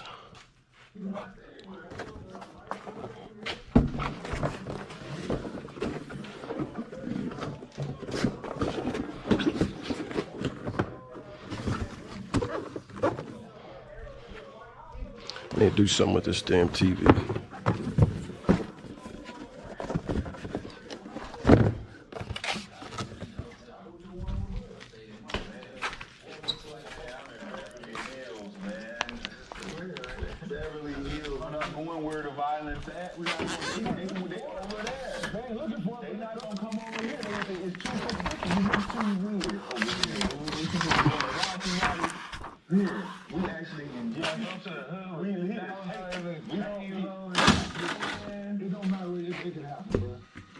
I got family and friends down there. They be telling me, like, when you come down here, be careful, Cole.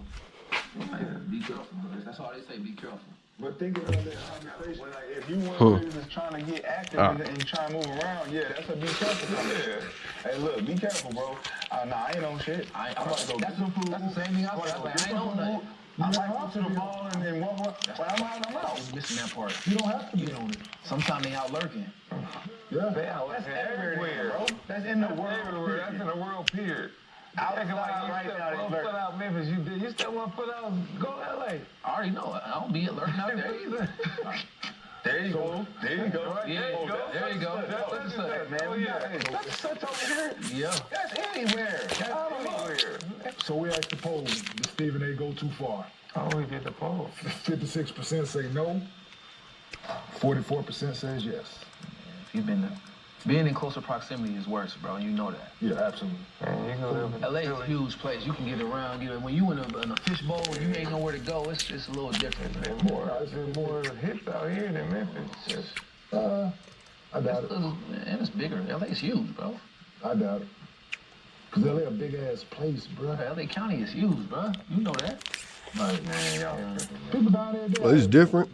Memphis is a much smaller place. Memphis, I mean, a date, bro. So, Watch out. do you guys Cleveland.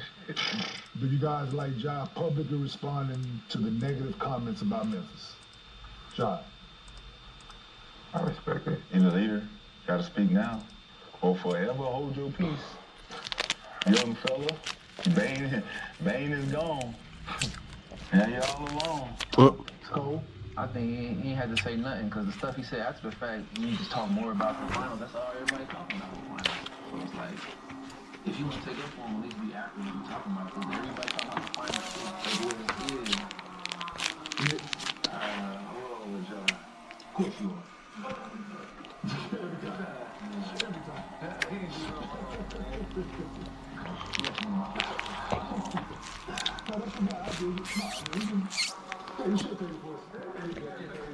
All right. Actually, you know what? I got this big electric bastard for a reason. I keep forgetting I have this.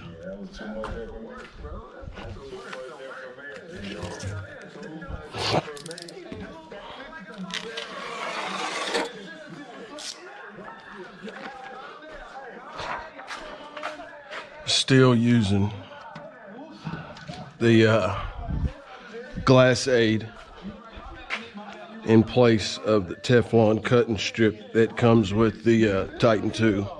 It's working great. My bad. I just had to go tell him. You have to go see the therapist. Like, hey, set you back. Hey. Gotta let him know I got the blood. Hell yeah. What happened here? Oh. Not a damn thing did.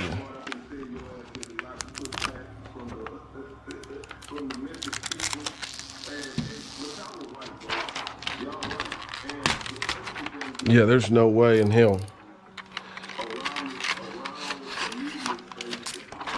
I could ever justify buying another cutting strip from uscutter.com after seeing how well a $8 roll of Glass Aid works in place of that. There's just no way, dude. I mean, look at it. It's weeding perfectly. It's a fraction of the price. Look at it. 2 layers of Glass Aid for the cutting strip. Not over top of it, for it. I read a post a long time ago on the Tint Stuff Facebook group where a dude talked about putting a layer of Glass Aid over top of the cutting strip. But I tried that. But anytime I put some type of tape over the cutting strip, it wouldn't last long. Like it wouldn't cut right for a long time. It would work in the beginning and then it wouldn't. So just in place of the cutting strip itself is the way to go. I think I've been using this for about close to a month now, and I only had to replace it once, and that was my fault. That was on me, because I had the 24-inch roll in, and I thought I had the 40, and so it cut past it deep. And also, I use this other tape. It's like weather stripping foam tape, and that shit works perfect too. It's 1 mil thick by 5 mils wide, and it fits just I think it's 5 mils wide, and it fits just perfectly.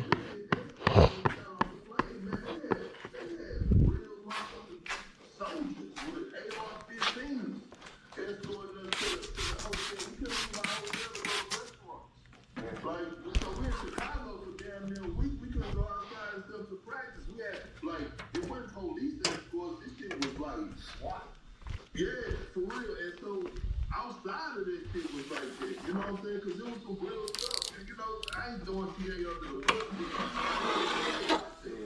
You know what I mean? So I'm just telling y'all, like, it's real in the South Town. But I had my thing anyway. But look, hey, but Perk. No, I'm saying, when I stepped out, I wasn't going to no spot.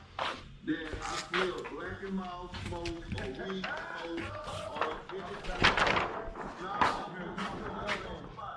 I wanted to go to the spot that you had to damn near put on, you know what I'm saying, a dress, a suit coat, or dress code shit, you know what I'm saying? Yeah, that's playing music that I don't even understand. Well, look, so here's my point. So, it was always dangerous in Chicago. And it's dangerous in Memphis. It's dangerous in Denver. More after this, got shot in Colorado. So it's true. So my point is, like, it's dangerous everywhere, right? So the whole, I don't want to go to Memphis because it's too dangerous. You never heard that for Chicago.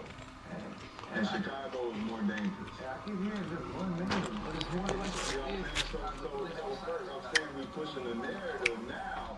That's the pushback against the Memphis community. They like, yo, we got people who are invested in this deeply. So the narrative is like, if y'all saying the narrative, ain't none of these players got shot, ain't nobody died, right? You know what I'm saying? And it's the grind.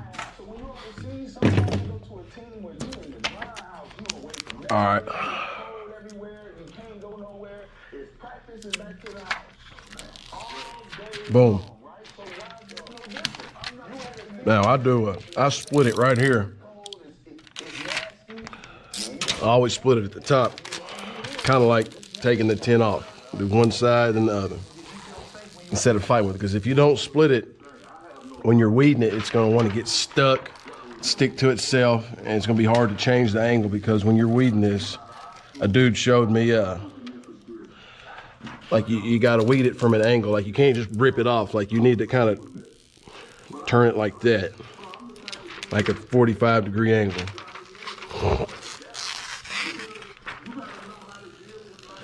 And some people cut like, they'll cut it out first and then weed it. But I don't like weeding those little bitty small ass tiny pieces of tint. I don't like doing that.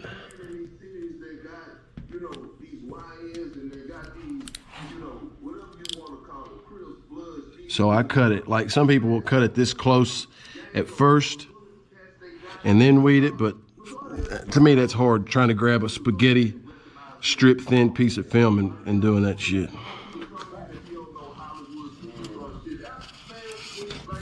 So I'd rather cut it second. But after this month is over, I'm gonna go back to just hand cutting the roll-up windows and some quarter windows, and then just plotting out back windows, sun strips, pretty much most fixed windows, just because I think it's more efficient. I've just been using the plotter on pretty much everything because I wanted to give this glass aid the proper amount of time to fully test to see how long it would last, right? So I can't use, kind of like when I used, when I would put painter's tape over it. Man, I hopped on, or slip tape, or even that brown Teflon tape, like just after 2 days and it was still working. I hopped my ass on YouTube, made a video and was like, this is the fix. This is how to fix uneven cuts. I found it, you know, thank God. And then like a week later, it's cutting uneven again. And I'm like, fuck, I'm, you know, accidentally misinforming people unintentionally. So I didn't, like I made a video about using this already after like a couple weeks, but I wanted to go a step farther and try this out for a month before I gave like an update video, pretty much saying, look, it's been a month. Look, here's my first video I made. Boom, I'm still using the 2 layers of glass aid and it's working perfect. So that way you can say, you can't say, oh, well, you haven't tried it out long enough. What about the longevity of how long that will last? Well, motherfucker, a month now at least. And I can keep giving update videos. I just feel bad that people are spending $20, $30, $40, sometimes 50, 60. I saw a cutting strip for like a 60-inch Graph Tech, 62 or 60, whatever the hell they are. And bro, the cutting strips were like, I think $50 or $60, bro, for a piece of Teflon tape. I'm like, man, get out of here, bro. That's really the crazy ass insane price is what had me looking for something that was more affordable, dude. I can't stand when, like I understand why Lamborghinis are so expensive, The detail in them, how fast they are, handmade, all that shit. Yeah, I get that. But like a little piece of plastic, bro, a little piece of Teflon, you're gonna tell me is worth $20? Man, fuck you, dude. Same thing with the tint brush. Fuck that wallpaper brush that's like $2 or like $5 for $40. Kiss my ass, dude. And people are really proud buying those things. I'm like, what type? There's so many stupid people in the world. If you're gonna fuck somebody in the ass like that, at least autograph it. You know what I mean? You're gonna sell somebody a fucking wallpaper brush for $40 and act like it, you know, you came up with it like it's sliced bread. And you can't at least autograph the fucking thing to give it some type of value. Because yeah, the dudes that came up with it, Korea Tinter and Mr. Eliu, yeah, they're skilled. They're like award-winning tinters. They know their shit. I've seen their videos. Damn, probably 2 of the top tinters that I've seen on videos thus far. But just because I'm really good at this, so I can charge you fucking more for something that you could buy yourself for, come on, dude. Get the fuck out of here. Like a pair of game-worn LeBron shoes are worth thousands of dollars because that Negro put them on his feet. He wore them. Or a pair of like signed Jordans. Yeah, this Negro touched them with his hands. So you can't even sign this overpriced shit? Get out of here, dude. That's where I'm at on them, on those. And they were more than 40, 50 bucks at first, I remember. And I'm not the only one giving them dudes shit about it. There's still posts on the 313 Tint group about that overpriced bullshit. Like I said, if you're gonna charge somebody that much, if you're gonna stick it up their ass like that, at least be nice to them and sign the fucking thing, so it adds some value. Like, you know, world-renowned, award-winning window tinter signed this wallpaper brush. I could see that. I wouldn't buy it, but I could see why somebody would, right? It's got value to it. But anytime I see somebody posting a picture, how proud they are of spending $40 on like a $5 wallpaper brush, dude, a little bit of me dies. A little, you know, I'm losing more and more hope for society these days. Greatest moments in NBA history. This is the full recap of the 90s, from the 1990 season until 1999. Like Mauricio Chapa made a fucking video using a $5 or $6 wallpaper brush from Amazon. Did the same shit, but okay. Hey, people can spend their money however the fuck they want. There's bricks with the logo Supreme, with Supreme's logo on it right now, being sold on eBay for $800 to $1,000. So like, there's plenty of stupid people in the world who just like to waste money. But if it makes them happy, who am I to say? You know, there's Trump spent how much money on Stormy Daniels? So who am I to say how a man should or should not spend his money? But we're all entitled to our own opinion.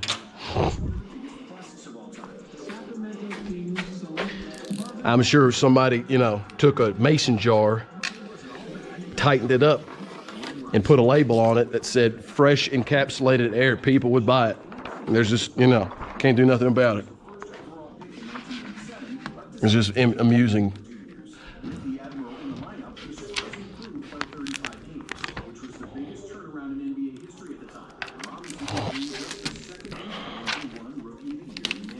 So I'm gonna pull this. Try not to end up in the ER with stitches.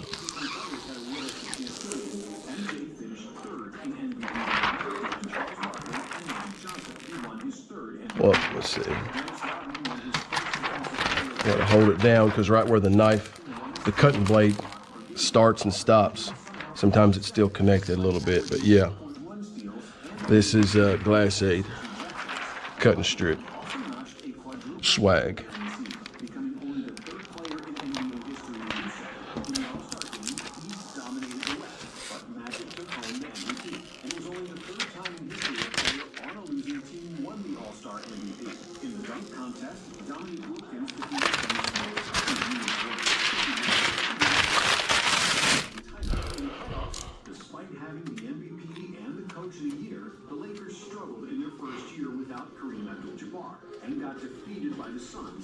All right.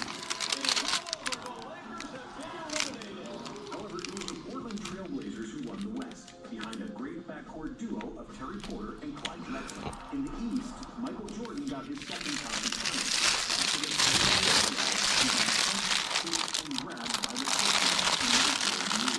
MJ still pushed the Pistons to Game 7, where he would score 31 points but the rest of the Bulls starters shot an abysmal 23% from the floor, scoring just 43 points. I'm gonna fix this little edge right here. A second.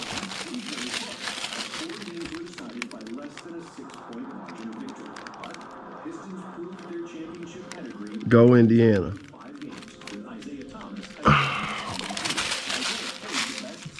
I hope they win the finals tonight. Yay, yay. Don't get me wrong. I'm a Shea fan. He's a ex-Kentucky player, but they've actually got two Kentucky players on that team. Shea Gilgeous-Alexander and what's his face? Dude with the dreads. Damn it. What's his name? What's that nigger's name? Wallace. Case and Wallace.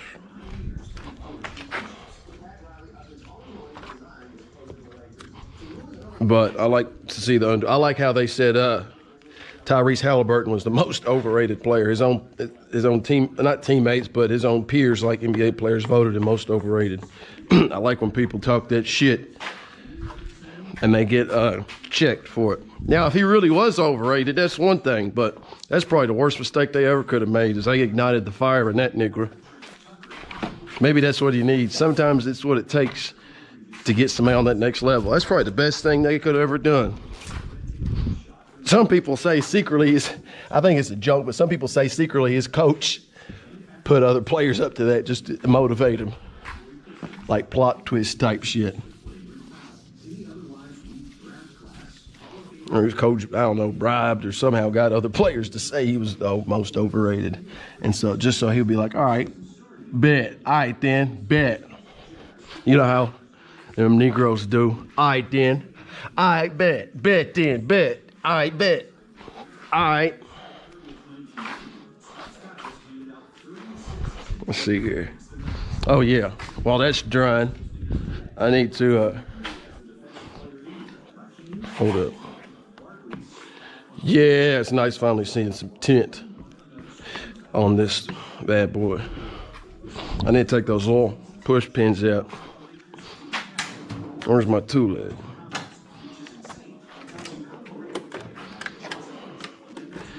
Man, here we go again. Here it is.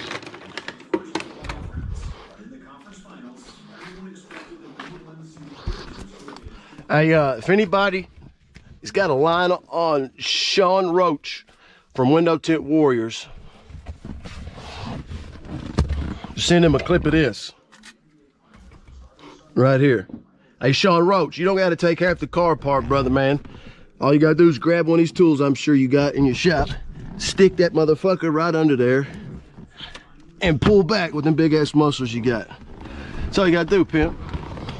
There's only two of them. Jam that under there, and pull. And when you hear a snap, as soon as you hear the snap, that's when you're good. Put them right there so you don't forget about it. And pull this back.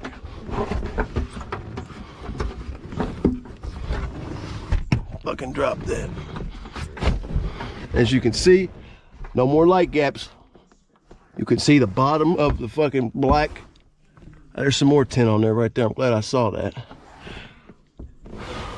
See? It's another good thing about pulling that back. You can see the bottom of the glass and you can see that, oh shit. There's still tint on it. I think I'm gonna tint this with this down, even though my head's gonna be hitting the roof. I would rather my head hit the roof personally and me have more space to put the film in. I could reverse roll this, but I wonder why that wasn't clipped all the way in. I could reverse roll this really, but I'm not. Double checking, triple checking to make sure there's no more little small pieces of tint on it. There's a little piece right there. That's all you gotta do, Sean Roach. You got like 2 inches of black border. You're welcome. God bless. Stay black.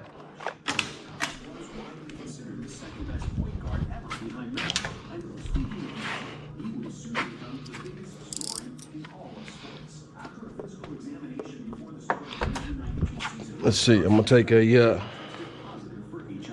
And on November 7th, 1991, Johnson organized arguably the saddest and the most memorable press conference in NBA history. Because of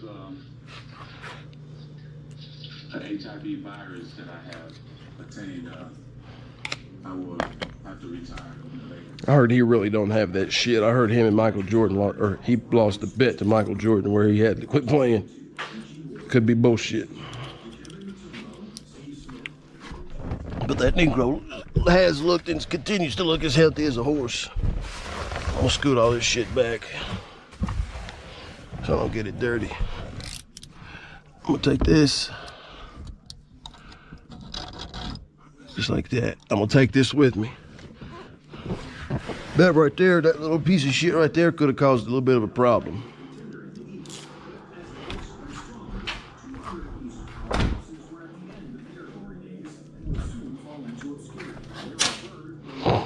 All right. Despite having to stretch for 2 hours before the game because of his bad back, he still averaged 20, 10, and 7. 20, 10, and 7. What a bad back. Larry Bird. Damn.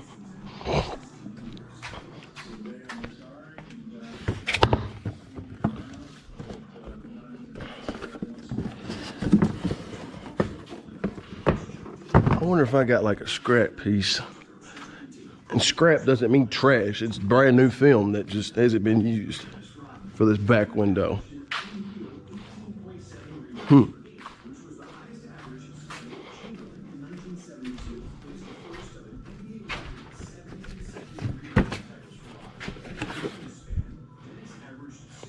Probably fucking not.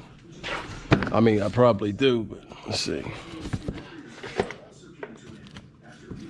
Damn, that's heavy. Fuck it, though. If I did, then fuck it. I don't feel like looking for the shit.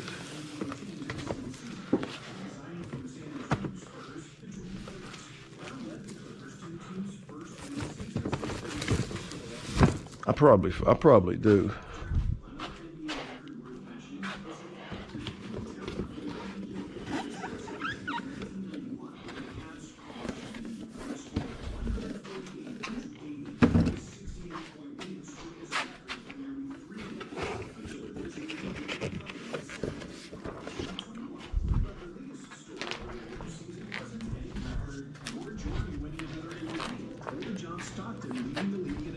For the 5th consecutive season. The biggest story was again Magic Johnson. 3 months ago, he announced his retirement from the NBA. I can't believe they let him play with AIDS, bro. Or not AIDS, HIV. What if he got scratched? Some people had reservations about Johnson playing with HIV. As Charles Barkley eloquently said it, the players weren't going to have unprotected sex with Magic.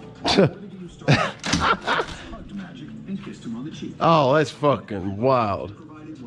Sincere moments of camaraderie in sports history. Kissed him on the cheek. Shot of the game, a three-pointer with 14 seconds to go, which damn, he made that three too.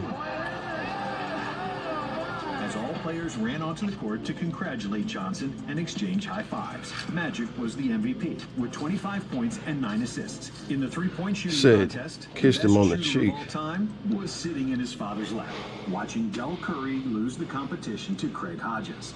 After the All-Star break, the Lakers struggled without Magic, failing to win a playoff series for the first time in 11 years, losing 3-1 to the Blazers, who would go on to make the NBA Finals. If I had been playing with them, we wouldn't be in this situation that we're in now. We're missing an emotion. All right. To the team where emotionally every night we were up and ready, and right now we don't have that emotional leader. In the East, Riley's Knicks pushed Jordan to the limit, but Michael was too good for John Starks, and the Bulls won the series in 7. Then, after the Bulls only that shit out of here. 6, it was time for a showdown between the 2 best shooting guards in the league, Michael Ayer and Clyde DeGroff. Some analysts speculated that the advantage Drexler had over Jordan was his outside shooting, to which Michael responded with the best half of basketball in finals history. What'd he do? First half of Game 1, Jordan scored 35 points. Damn, 35 points in the first half.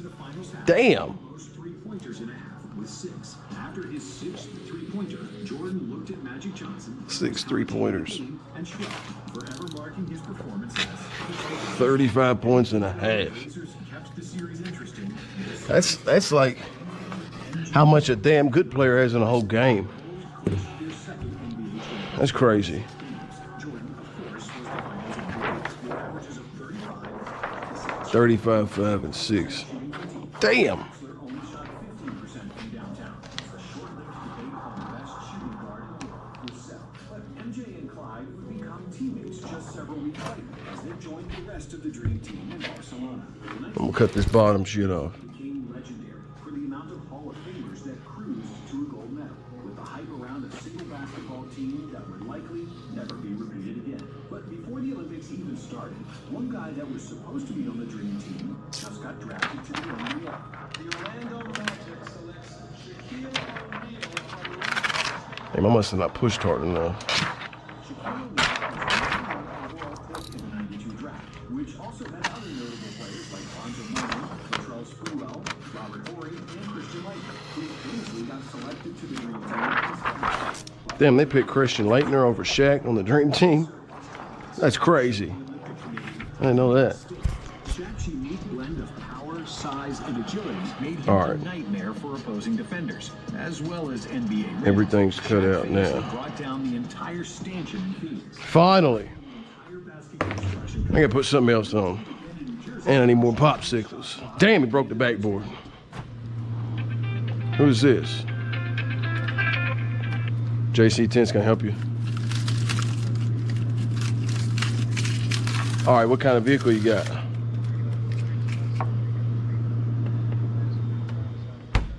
Okay. Just the front two windows? All right. So it'd be $20 per side window. So it'd be $40 to take it off and clean the glue that's left over. And then it would be $150 if you want to go with carbon film, or $200 if you want to go with ceramic. The difference is how much heat is blocked out. So ceramic blocks out close to like 90% of infrared heat from the sun. Carbon's closer to like 30. That's the difference between the two types of film I use. Yep, thank you. All right, let's see here.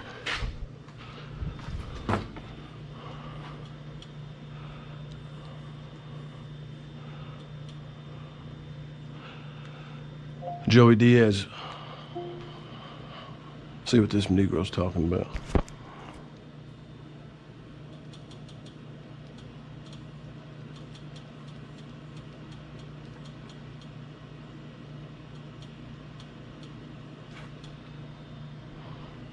All right. I have no idea what I've done for my life. From the fist fights. What is this doing right here? Arguments, the beatings. I still remember my mother taking me into a restaurant back. Let's see.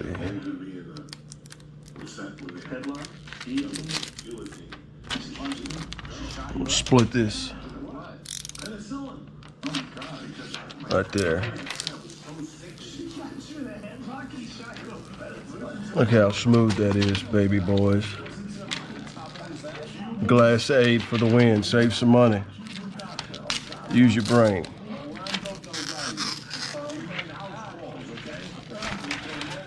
Glass aid. This is very funny because I'm going to tell you how fucking hysterical credit. Hereditary shit is crazy. You pull together, you got that. You come over. Now, doctors don't lie with the phone from time to time. Now, listen, I'm talking about 19. All right, right here, about a 1/4 inch to an 1/8 inch away from the film. Now, if I was going to pull shrink this, I probably would have left. Actually, if I was going to pull shrink this, I probably would have just hand cut it.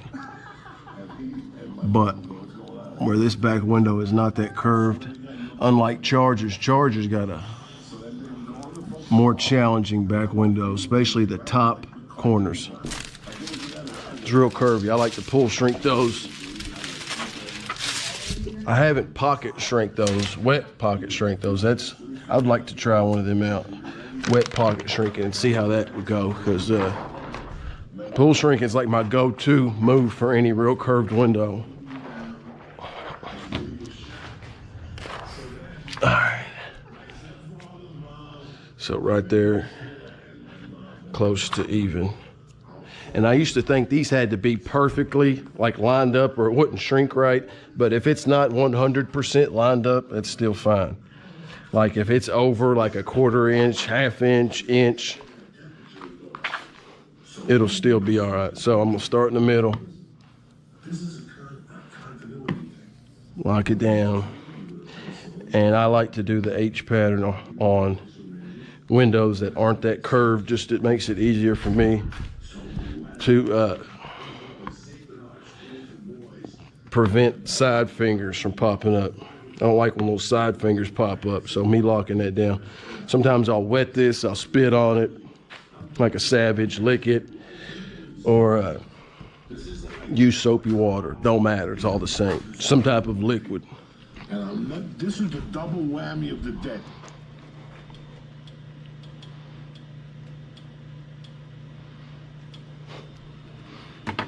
All right, I think I've seen this one.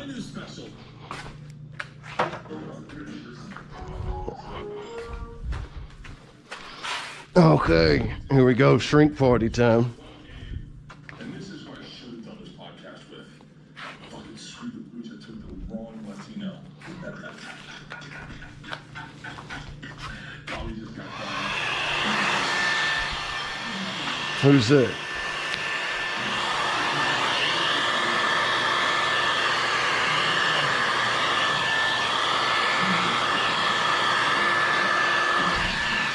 That's a good view right there.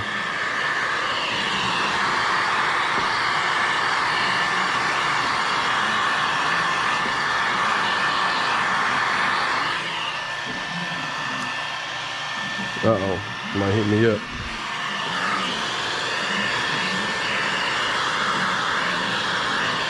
Double snap.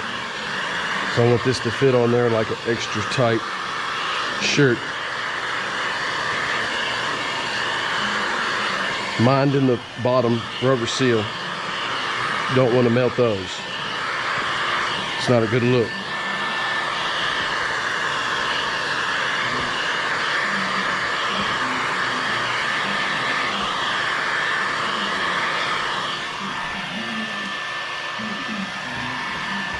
Boom, boom. Do it again. Hell yeah.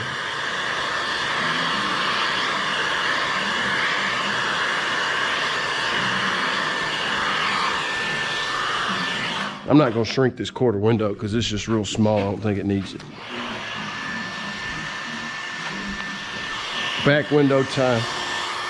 Some people start in the middle. I don't like doing that. I like starting on the side. And then working towards the middle. Sometimes I'll do the whole bottom. Sometimes I'll just do like quadrants. This one, I think I'm gonna do the whole bottom.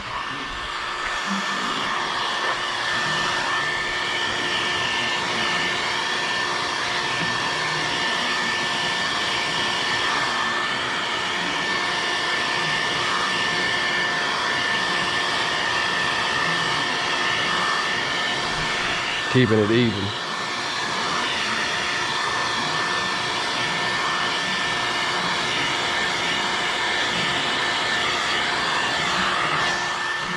See a little side finger pop up. I lift it up and I lock it down and try to move any finger to right here. These are pretty simple.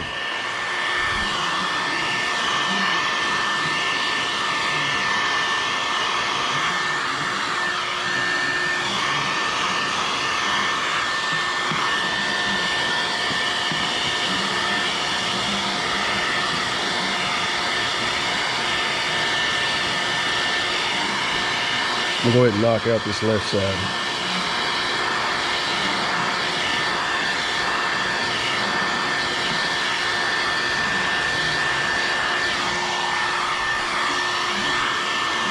I'm holding this down so it doesn't come up, obviously.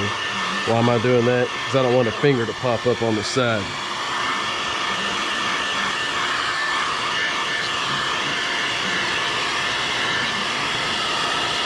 I'm keeping my distance with this heat gun because I want it to be hitting at a wider surface area, heating up more film at the same time instead of real close. It's kind of like your spray bottle. If you pull your spray bottle back and missed it, it's going to hit a wider surface area, in theory.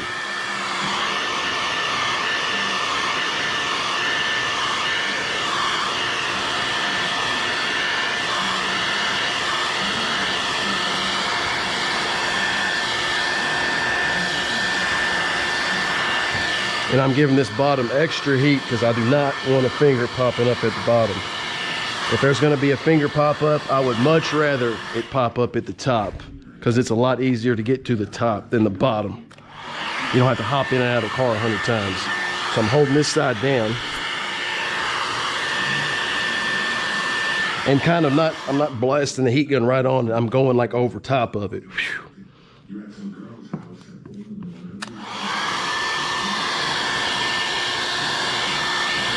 That's how I'm rolling.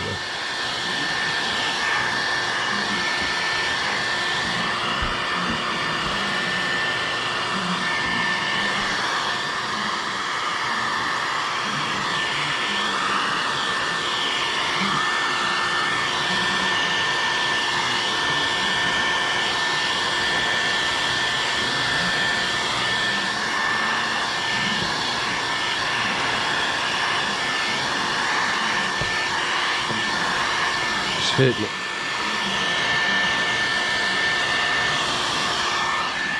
Licking it, see how it's coming up, just licking it.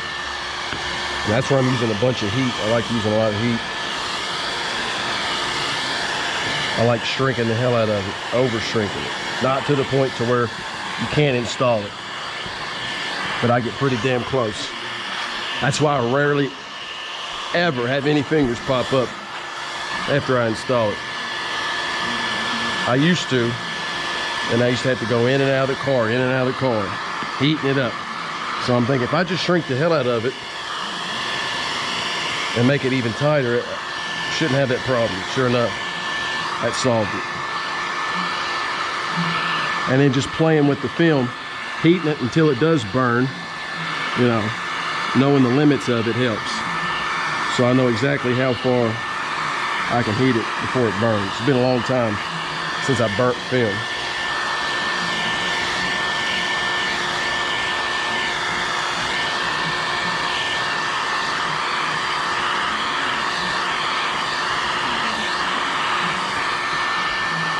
That's all she wrote for that. Bada bing, bada boom.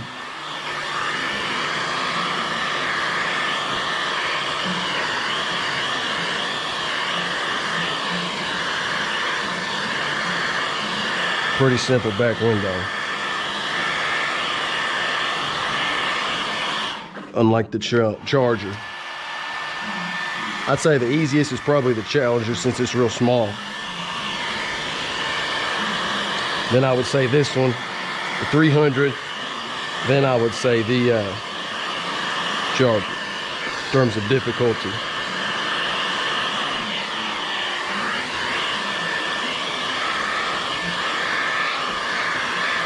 It's going right along.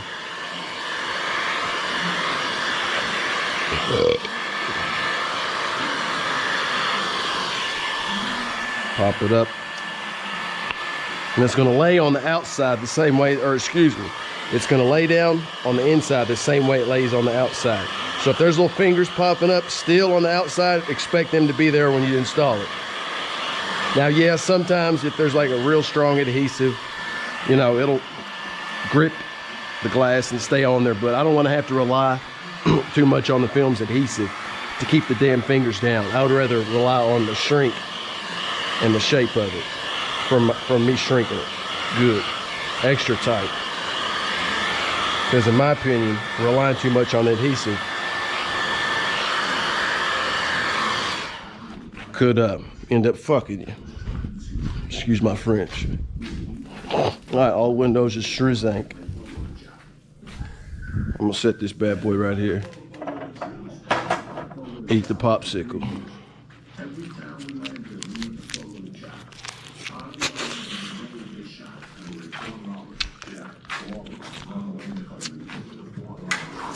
I'm gonna need that and that.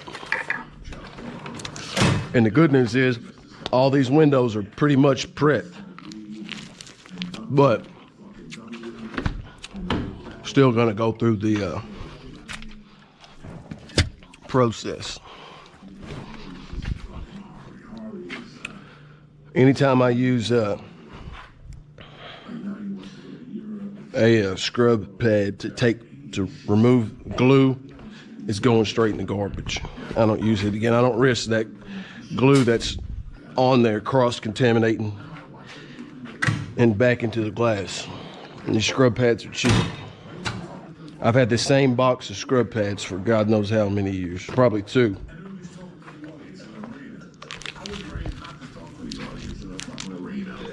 A big show. These guys are like, hey, what do you do for a living? I'm like, God damn it. What the fuck? But I could see that was getting monotonous to me. Like, it was just getting monotonous. And it's bad for everybody. Yeah. You go into a club for 20 years and that guy's still a busboy. And you're seeing him as a busboy and he's seeing you as a comic that comes every 18 months. It was just, I don't know, something wasn't right. I wanted to do it more how bands did.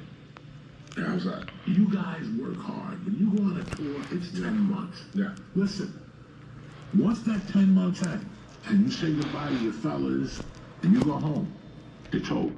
Yeah. There's no videos, There's no nothing. There's no we'll shut it down. It just shut. And we all see. When I got to LA in '97, everybody had your manager had a plan for you.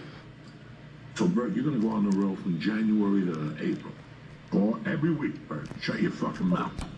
And then I got all a right. show. Let's see here. May to July. You're gonna do 11 episodes. You're gonna shoot 7. You're not gonna pay much money your first year. You're gonna shoot 7 episodes. Now I need my Blue Mac. That's what I like using is the Blue Max. I'm done with the, whoops. I'm done with taking the old tin off, so I'm gonna put this old flat out back. I like the flat out. The flat out's not bad, the yellow one, but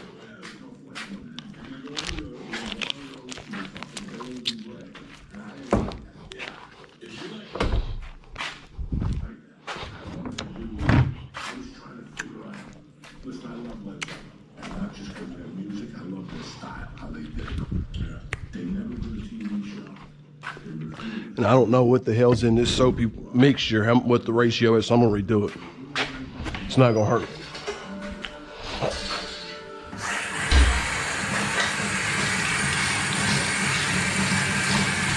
Plus, I don't like soap scum. You can get soap scum from leaving the soapy water in the bottle for too long and then trying to use it. So just to be on the safe side, when you go to install it, now just cleaning it don't really matter. When you go to install the shit, you want it to be perfect. No little balls of soapy crud. So I'm gonna clean the shit out of the inside of this. A bunch until no suds are coming out. Again, I'm using straight tap water. I don't use distilled or osmosis. I don't have to. The tap water here is good. Thank God. I used to use distilled water, and I got tired of having to carry around a fucking jug, going buying a bunch of jugs of water all the damn time. So 1, 2, 3, 4. I'm using 4. 4 long squirts.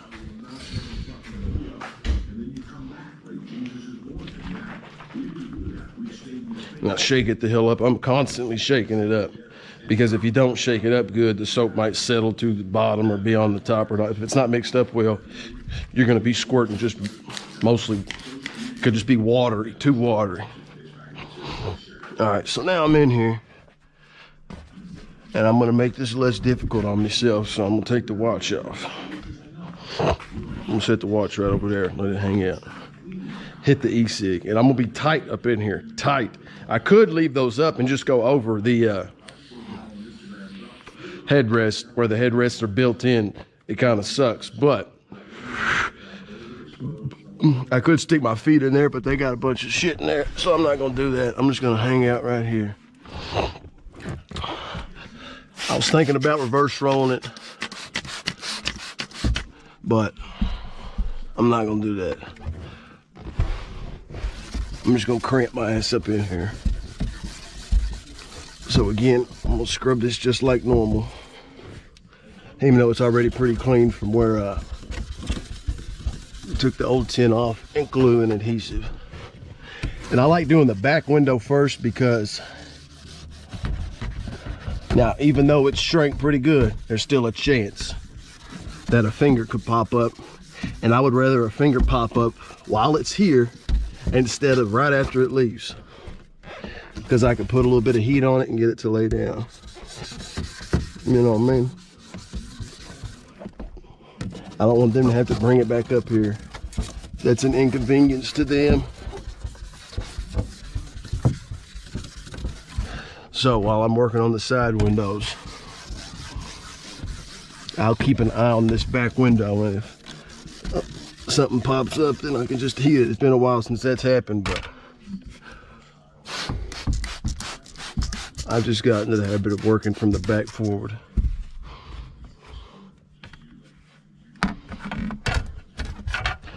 Man, can't find my tight. 1, 2.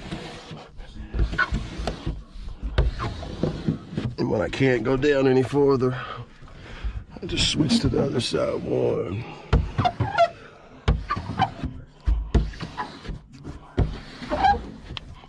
Now I gotta figure out where the hell my Titan tool is. I think it's under this.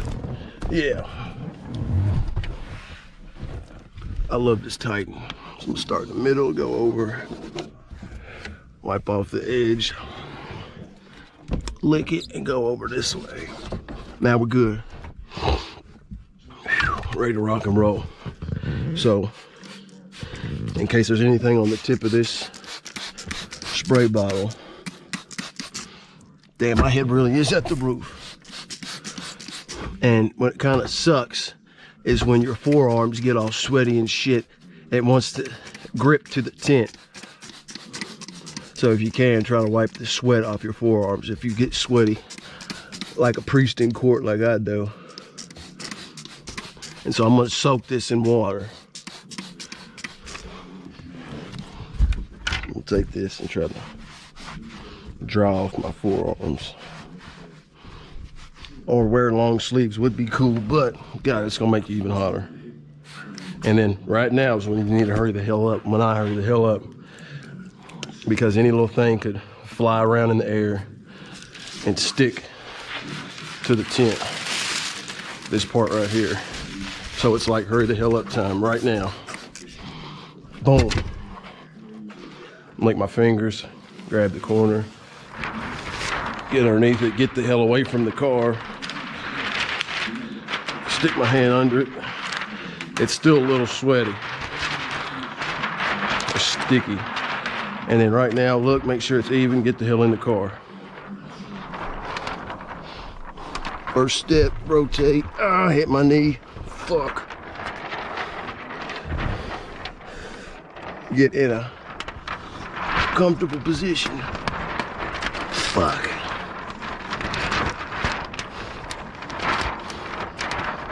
I think I would have, now thinking back on it, I probably would have rather just went over the fucking, come on, headrests. Come on, asshole. Get that middle part on there and then just slide down. And where I put a shit ton of soapy water on it, that's the only thing saving me, helping it slide. Because it's humid as fuck in here.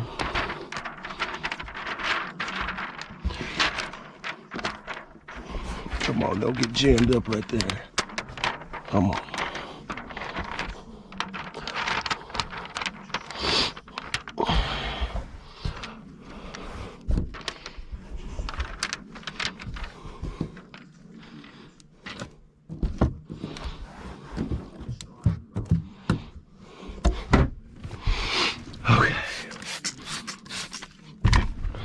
That bottom left side got jammed up a little bit, but I think it's okay. So I'm gonna make a cross.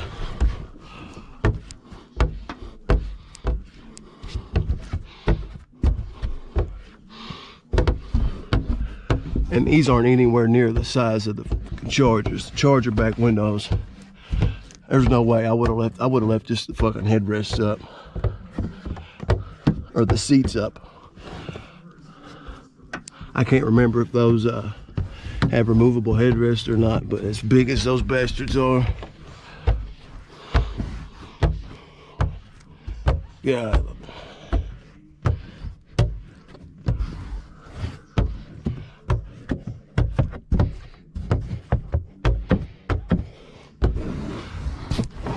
Now I'm down as far as I can go with the squeegee, using this next. Going over. Okay. I'm just going to use this for the rest of it. Next thing, I'm still going to hit it with this.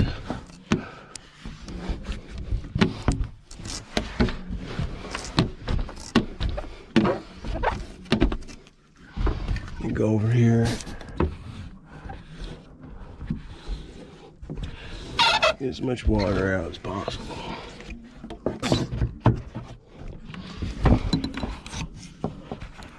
that hitting something down there? Almost looks like it's hitting something.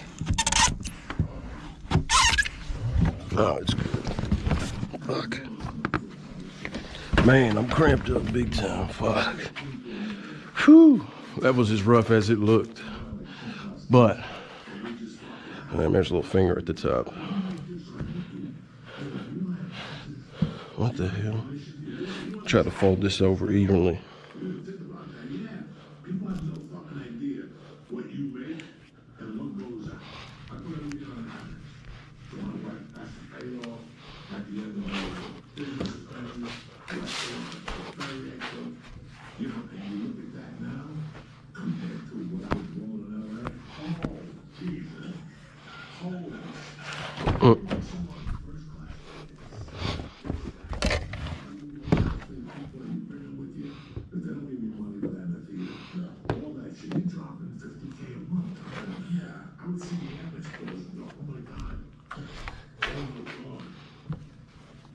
This hard water spots, I've never seen that. They're like etched in the fucking glass. That's weird.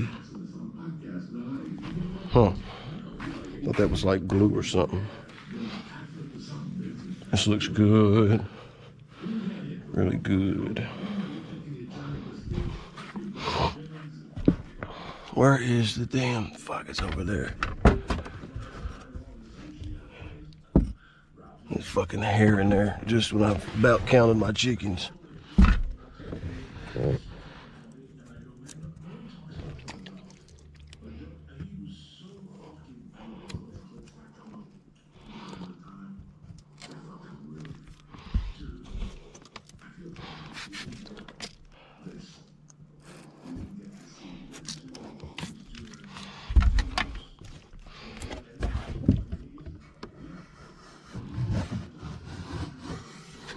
Alright. Got that little pubic hair out. Alright, this is good. Now, out of respect, I'm gonna wipe all this shit off.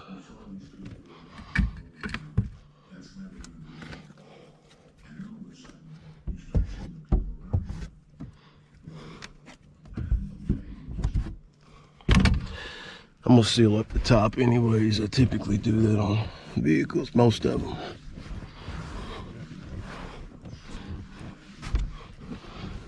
Just take the fucking heat gun.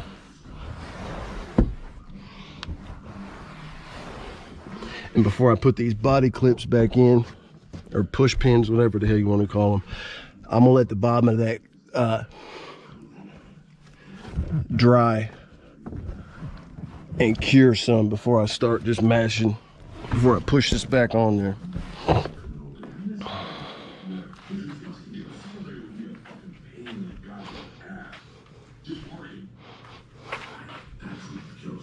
I'm gonna go down right here. I think there's a little bit of moisture. Yeah. And you want to try to get as much of that moisture out ASAP, because once it starts curing and drying, and you try to push shit out, it's gonna leave like fucking water blisters, and they'll go away, but it's gonna look like shit. They'll be like very visible little bubbles, and people will be like, what's this? It just looks a little suspect.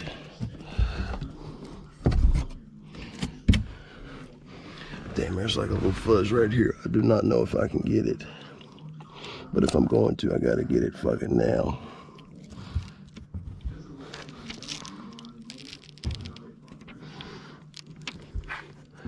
Fuck, it might bring another fucking hair in there.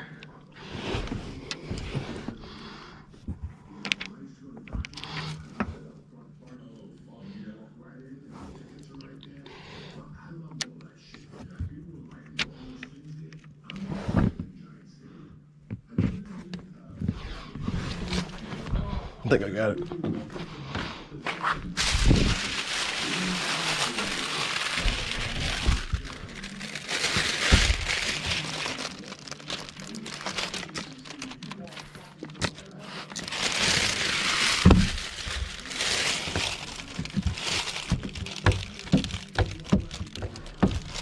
Yeah, I got it out. There's a little bitty fuzz. I think there should be a video on, or maybe I'll make a video because I haven't seen one on how to get out little fucking hairs, little fuzzes that get trapped in between the glass and the film. It's like playing a game of Operation, and it's risky. Because it's like you can leave it there, but there's a chance you might make it fucking worse. You might bring in dirt, bring in another hair trying to get one out. So if it's like if it's at the bottom of the fucking windshield right here, bro, like that, I can see that dude left that there. That's pretty much impossible to get out because you'd have to pull this whole thing back to like right here and hope to God while all this is exposed, nothing else flies in. But if it's like at the top right here, or that little one was on the side, you can peel the side back and get that. But see, look, this hair just flew out of the air. This hair right here out of nowhere. Look at that, it's just in the air. And put this on a white background. Oh, fuck, you can't see it.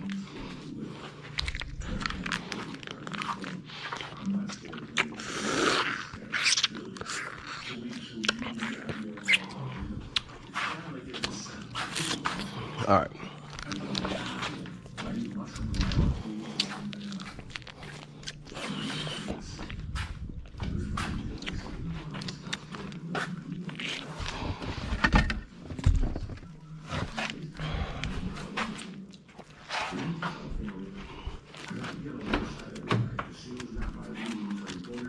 I guess I'll start right here.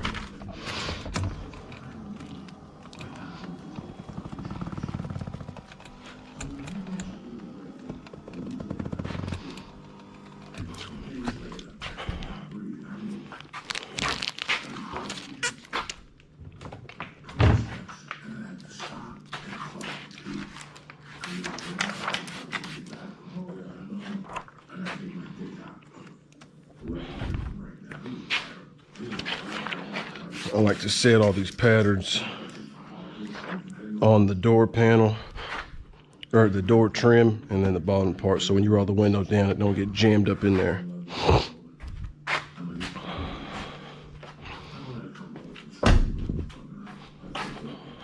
Take this with me. I usually start on that side, but all my shit's over here, so I'm just gonna start my edge right here. Turn this bad boy on. Turn this force down some. And then, like I said, again, this is already pre-zipped. Shit. Gotta listen to that beeping for a little while, but fuck it. Even though I already hit all this with a scrub pad and razor blade, I'm still gonna hit it with the blade again. I don't think it's bad to do overkill when it comes to cleaning, especially on a car that it's a retint. Can never spend too much time prepping it, never.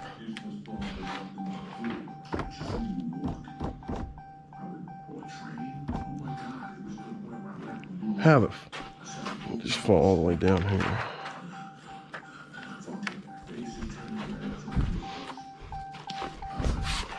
Hit it again. Get the top edge. I can use this.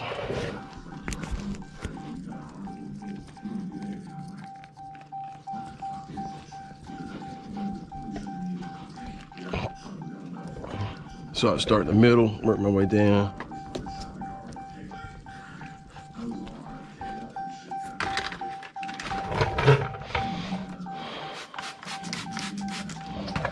All right. All the way over.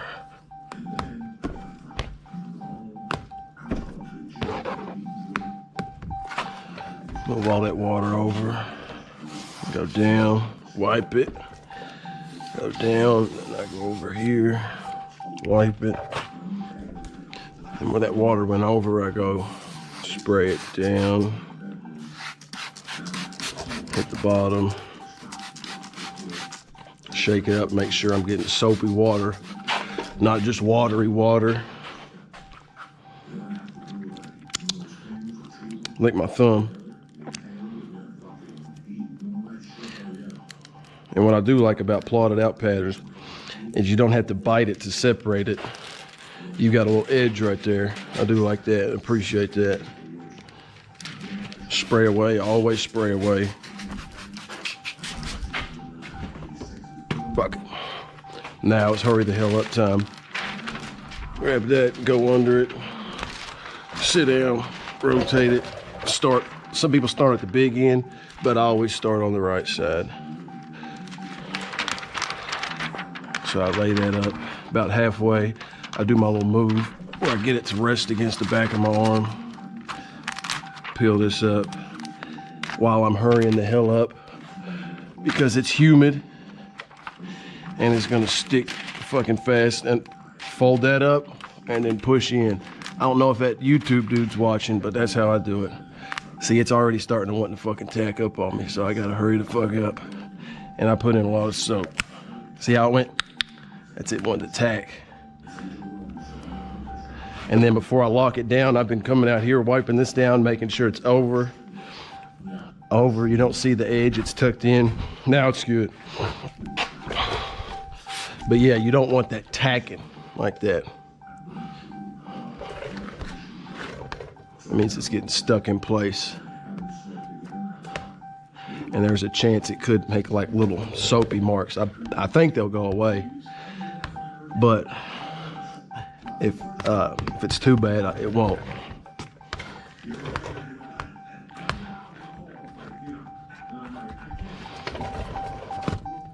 Then I'll take this edge.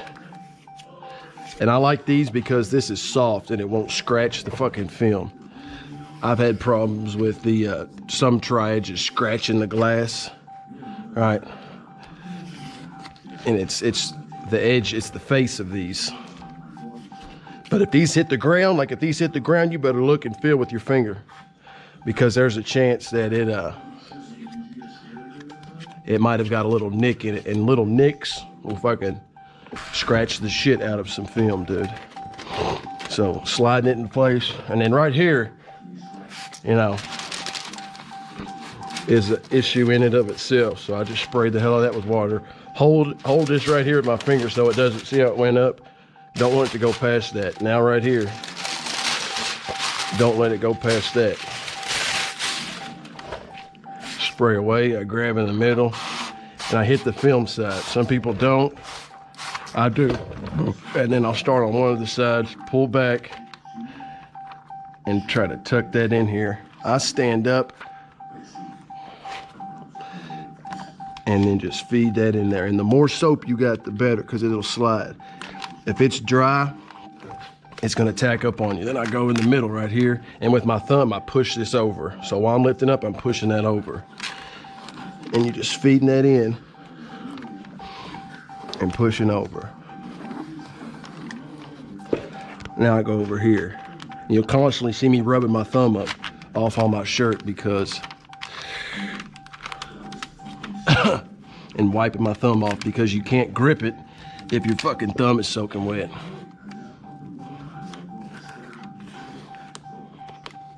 So I'm tucking this in just like that side, lifting it up and pushing it down and over. That's all you're doing. And opening this seal up. And then with my pinky, I'll kind of hold this big bubble up so I can get it down underneath the seal. And from here, you're good. So every finger on your hand is doing something. Your left hand is doing something on its own compared to your right hand, doing two different things. Each finger's got its own job. It is not easy. That's probably the hardest part for me when I first figured this out, was tucking it in. Because on top of all that, you got to hurry the hell up. Because if you don't, again, it's going to tack up on you. And when it starts tacking up, that's when bad shit starts happening. It doesn't want to tuck in. And that's when it wants to crease. And when you're constantly going in and out, in and out, in and out of the seals, it's just going to be picking up dirt, especially on a fucking felt sealed or felt car with felt seals. So now all I'll probably have to do is just get the heat gun and fix up any little creases that might be on the sides where you two-stage. And I'm cool with touching up little creases because it's like they are avoidable, you know, depending on your installation technique. They're avoidable on a lot of windows, I think, but it all comes down to your technique. But sometimes the seals are so deep, especially on like Ford Explorers, it's almost impossible unless you're bottom loading it.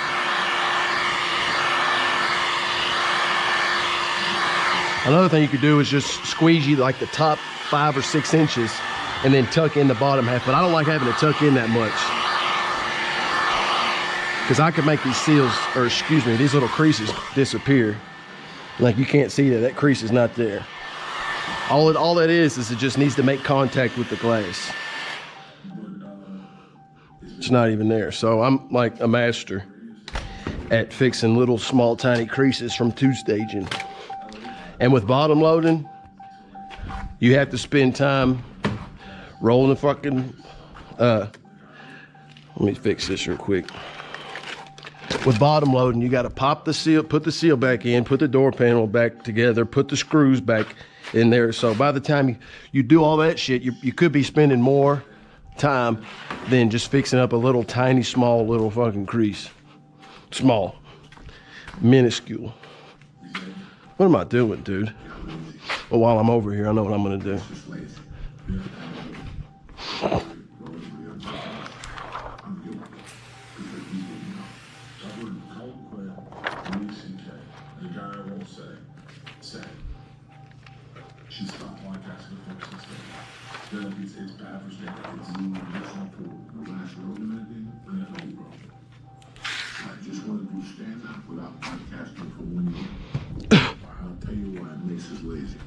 And we've all done it for specials.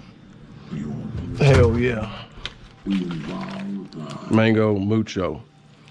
The podcast. And what we don't know is that specials on Netflix. The people that are sitting in the audience, they know what you're talking about. Yeah. But the people at home, they don't know. So when you're talking about whatever, those are the people you need to worry about. I'll be glad when this beeping and stops.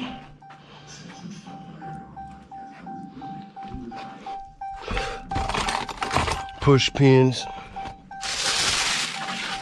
Going back in.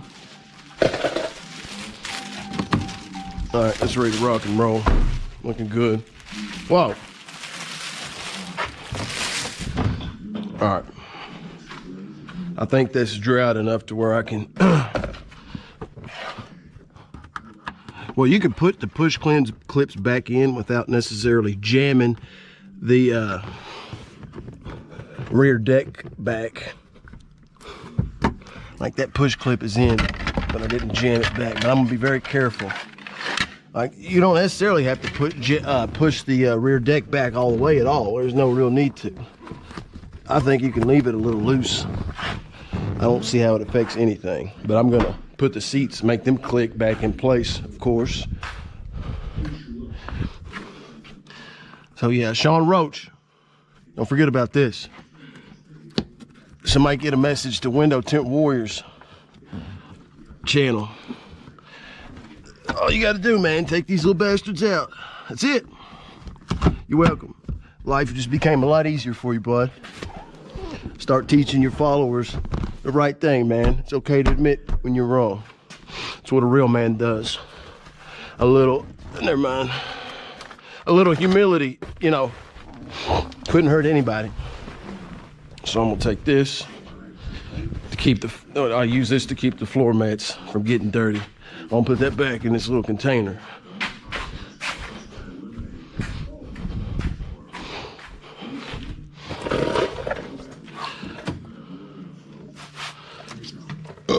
Yeah, so I don't have the biggest channel. I don't have the most followers. I don't really care about that. All I care about is maybe if I help one person, that's all that matters.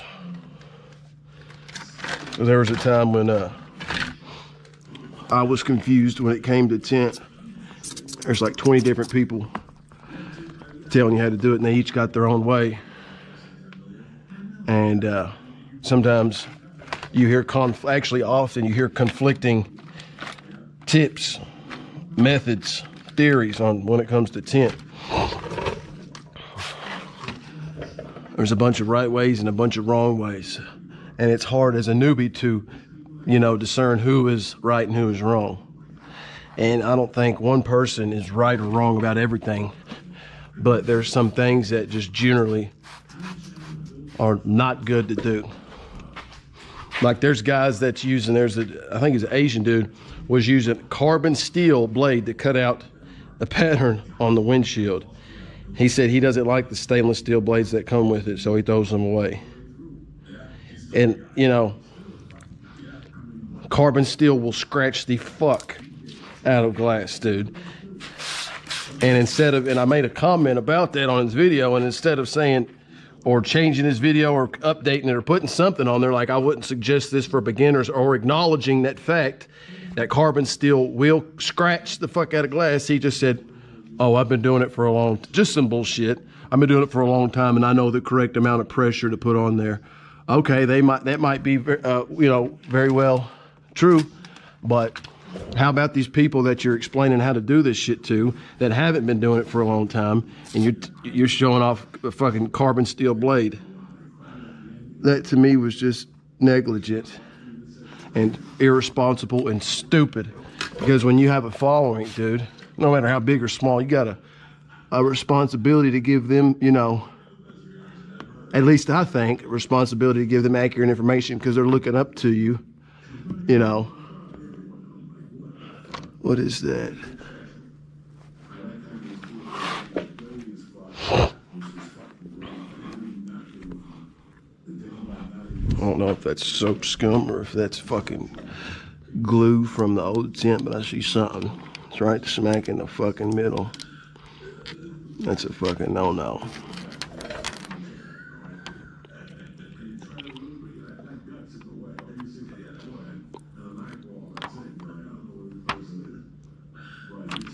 I don't know what that was. I wonder if that will still squeegee without leaving a bunch of fucking... Nah, I thought so. Dry marks. I might have to redo this one. Fuck.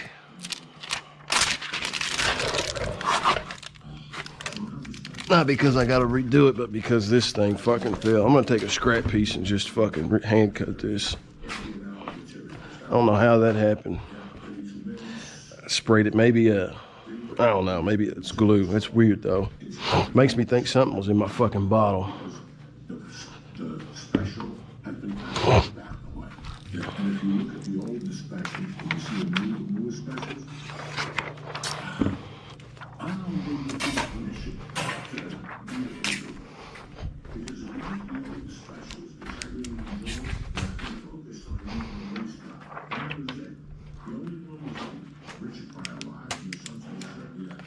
Okay.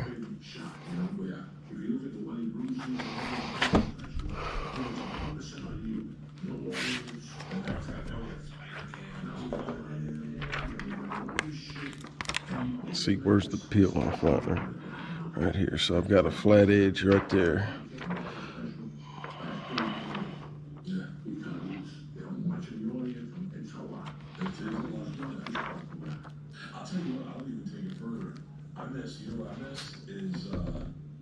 Is albums. I remember listening to David tell Skanks for the Memories and going, this is perfect. And it's perfect that I can't see it because it played in my imagination. I've always loved live. I fucking love live. It's a community phenomenon of Richard Pryor. And what you hear in the background, Red Fox. Yeah. When you hear beer cans opening, and oh, it's so lighter, cool. Lighter, lighting a cigarette. Yeah. And you can see like Red Fox and the other guy Pryor work everywhere in the Rush, those little blue clubs. Yeah. You know, probably sat $200. Yeah, his agent didn't call him. Look at this your time. You need to be an 800 seater. Yeah. Yeah. It was just as pure as a spectrum.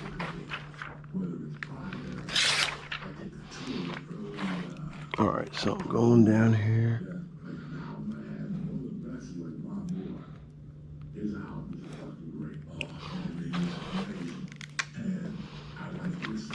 How deep down is this seal? So I need to go.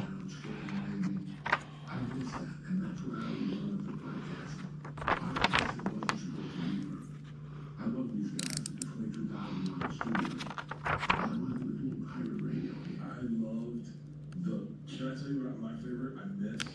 Do you remember when Rogan had that phone that would just ring in his office? And you'd be doing a podcast and you just start ringing. Yes, yeah. We gotta get that. He goes, the line's dead. I don't even know who the fuck got my number. And you hear it listening to the podcast, and then you do the podcast in the day. Okay. I love those old school. It was like my favorite was when I had microphones. And I'm gonna fix this little edge.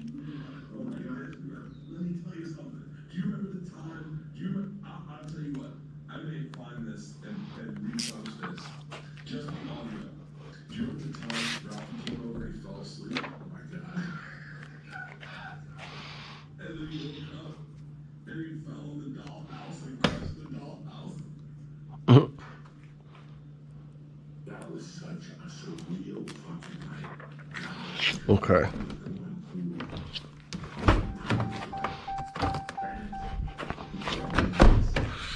I don't know how the hell. There's no way that was glue. Looked like fucking soap scum.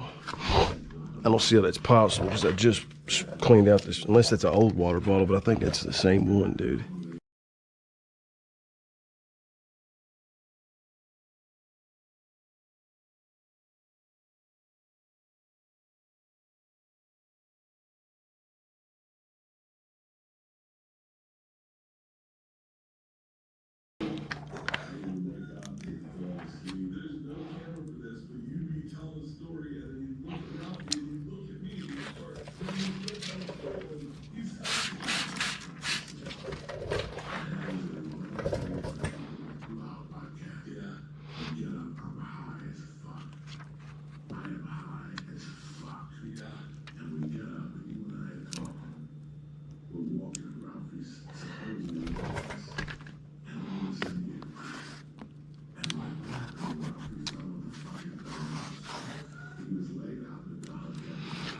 Why is this tacking up here, man? I do not understand this. Is this not soapy enough? What did I shake it up? I have no idea why this is not.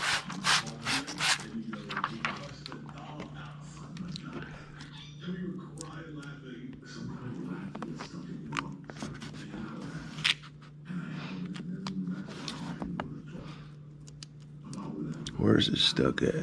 This is stuck some fucking where.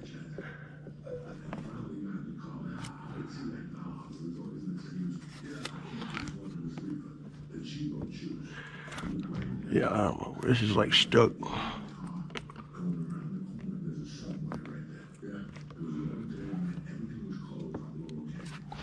What in the fuck, dude?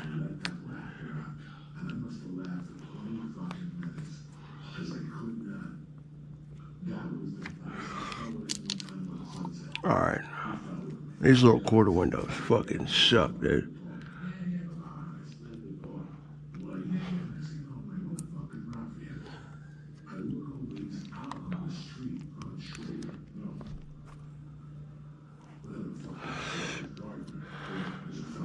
There. Just right there.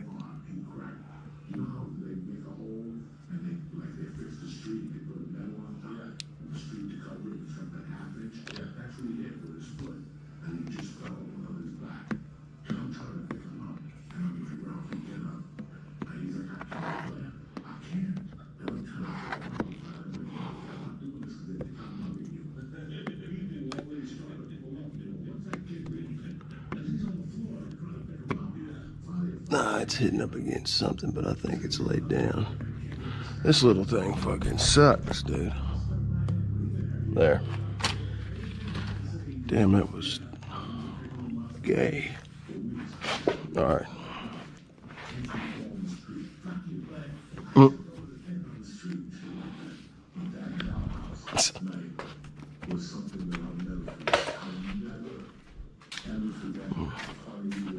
I need to get some more fucking Like he saw, we tried all this stomach, it flattened it. It flattened it, and we were laughing. I remember you told me after you in the car. I had heard it in. All right. 3, 4, 5. 4 more windows.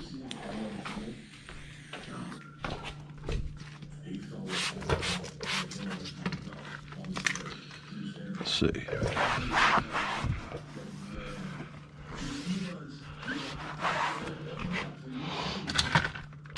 Longer time.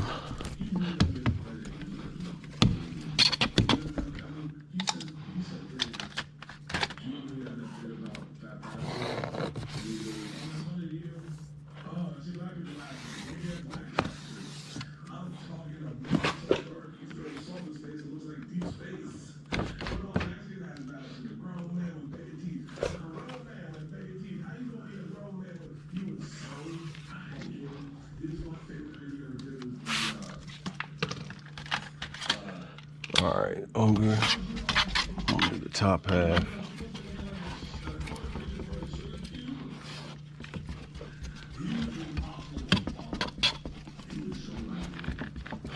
There. I'll hit it left to the right.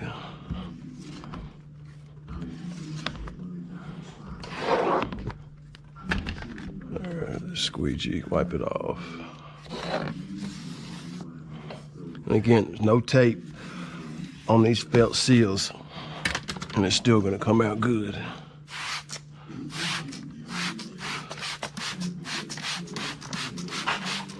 Bunch of water, so I have time to shift it in place.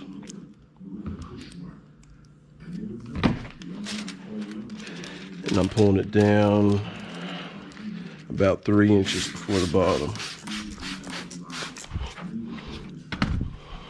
Finger right behind, slide it down, open it up, shift it, sit the edge down, right side first, touching the glass only, not pushing too hard or it will tack up.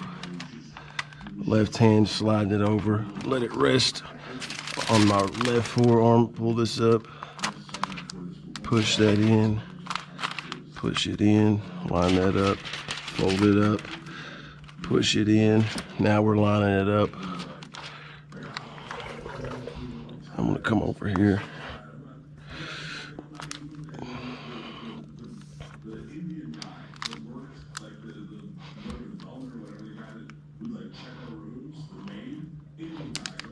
Come on, dude. I'm gonna have to put some more fucking soap in here. It's just tacking up way too soon.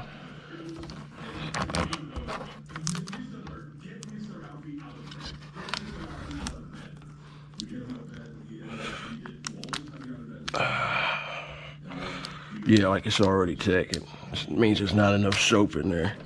See, I can't even move it now. So I can do one or two things. I'm just gonna spray my fingers carefully, and I'm going to soak this out of water like fucking crazy.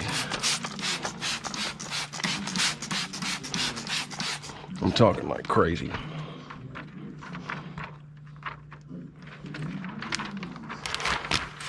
Here it goes. Chick. That's where it was stuck, dude. Just not enough soap. When it gets hotter outside like this, I'm about to put like the whole fucking bottle of baby shampoo in there, apparently. It's just the humidity. So I'm gonna try this again. Might have to just say fuck it and redo it. Cause I don't want to have to use a shit ton of water. You just use more soap. See, now it's good. I should have just more soap.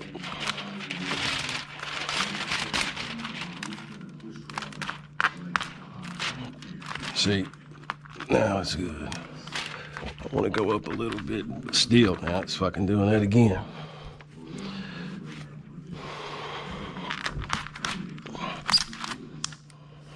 There. I just want to see what it looks like.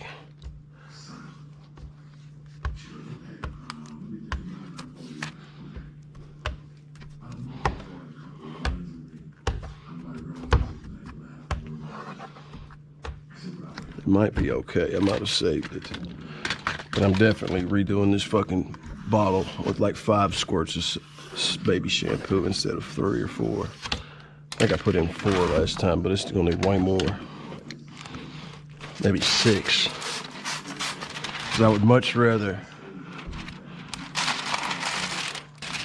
have to use that fucking heat gun to get it to stop sliding instead of having to do that. I think that dude jinxed me, a dude who left a comment asking about tips on sliding it in place. I think he fucking jinxed me, dude. Because I wasn't having problems like this. Besides for the other day.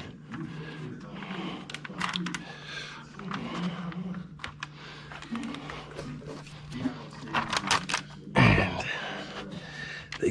he's cut these fucking plotted patterns are long as fuck, dude. Like, they could have been like a ½ inch shorter, because the longer they are, the more you gotta fucking tuck in. I think I'm gonna whack off like a fucking inch from the bottom of these patterns, dude. Or the bottom of this pattern on that other side. This is crazy, dude. All it needs to be is barely underneath the fucking seal.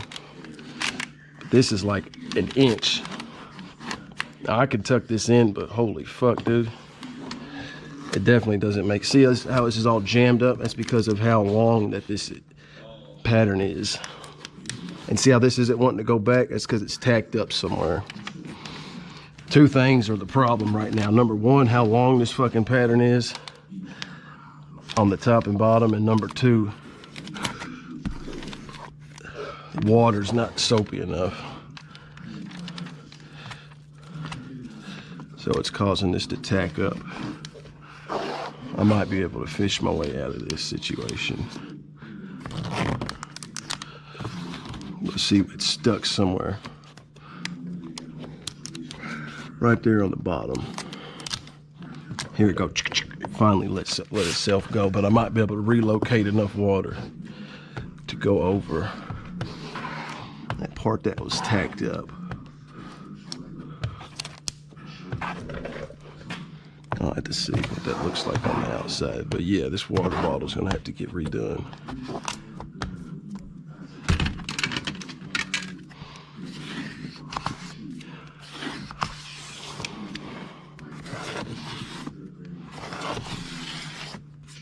Yeah, I see a nice little crease right there, but it will go away with a little bit of heat. Unless the crease is really bad, really deep, just a little heat and it will stick to the glass. But this was a problem with how fucking long this pattern was cut. Number 2, number 1, the glue that was on, or the soap that was on me.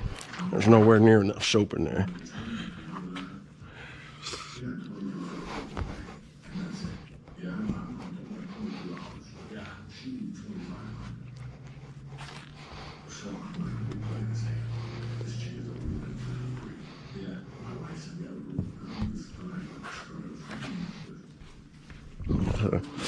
That's good.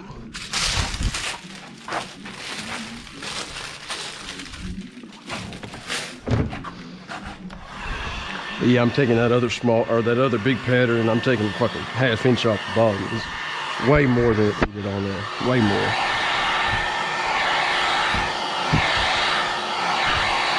I don't know why the hell they have that pattern that big. Even if I was shaving the fucking top edge, that was still overkill. Like, I'm pretty sure I had every bit of like an 1/8 of an inch.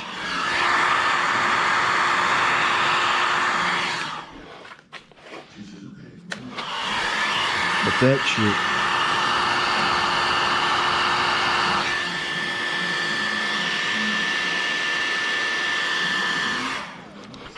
that shit was ridiculous.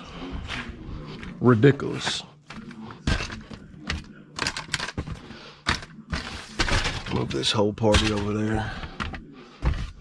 Don't need these anymore.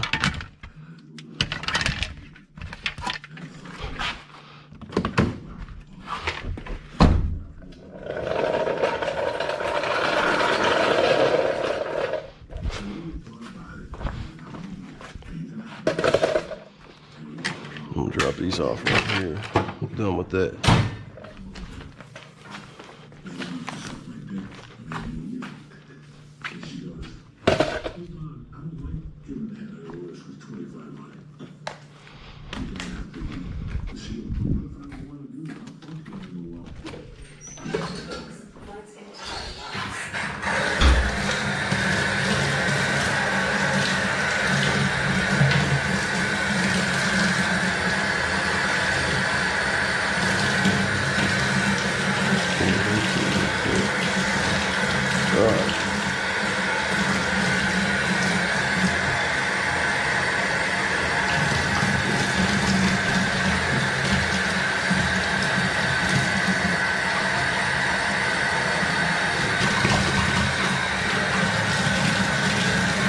It's so fucking hot in here. This cold water is actually warm when I first turn it on. It's crazy.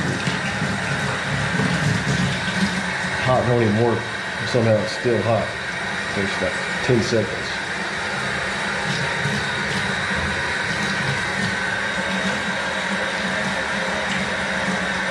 One, two, three, 4, 5.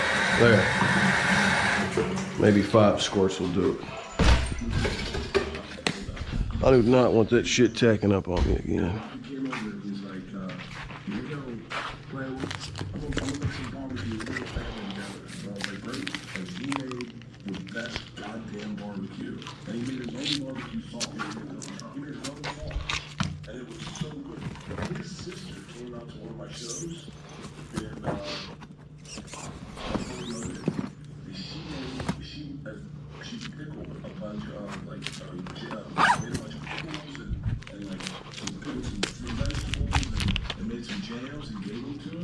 Dude, that food was in that fucking family.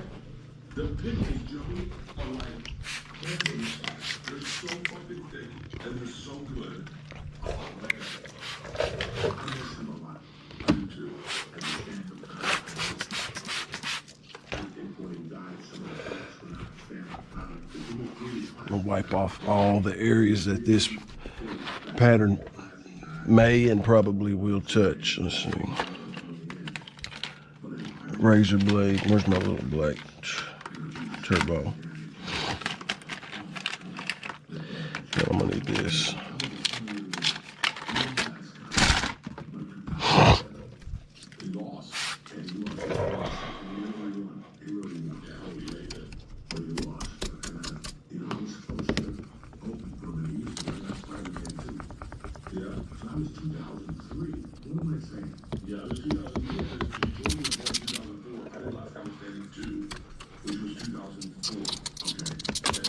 There.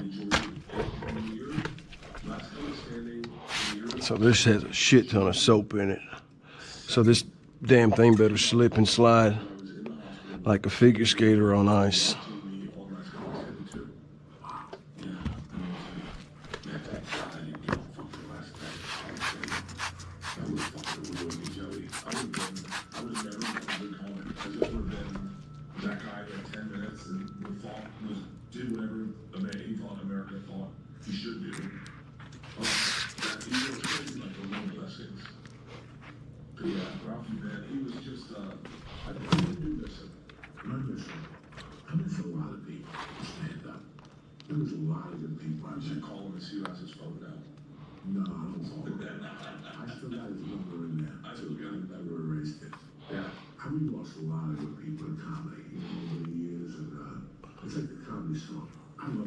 There, it slid around good. I could feel it. No tacking up on me. Hold it. Now, tack in place, you bastard.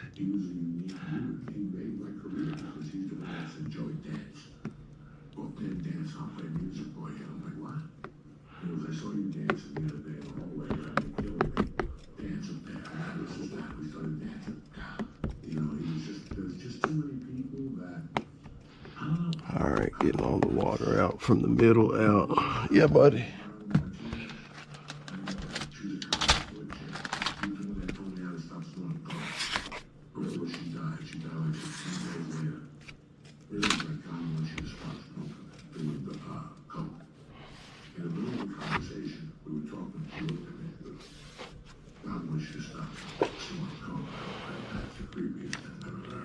Oh. Oh shit, did this thing turn off? Sure did. We're getting there, we're getting there. Alright. Definitely gotta shut that beeping bastard.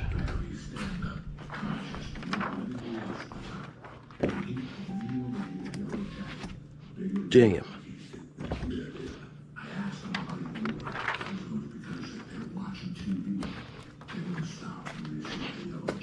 Fuck. Man, I've sweat all the way through this shirt, dude. I cannot wait to get AC up in this bitch.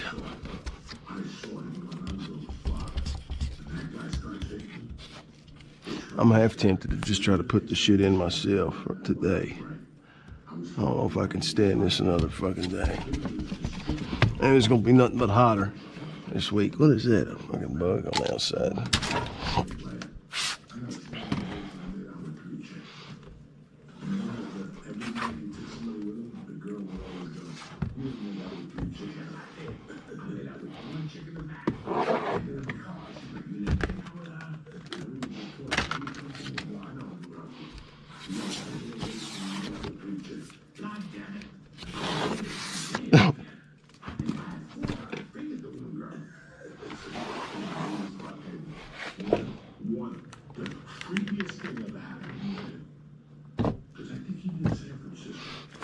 All right.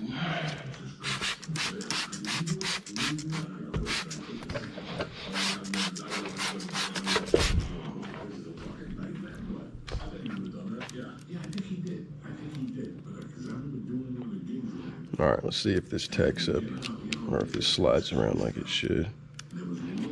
It fucking better not tack up as much soap as I squirted in this bitch. Almost double than what I've been using the last 6 months. 3 squirts, now it's like 5 big ones.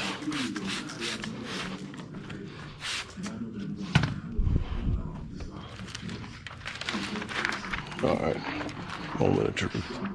If this don't work, I'm just gonna fucking start squirting straight up soap on the window.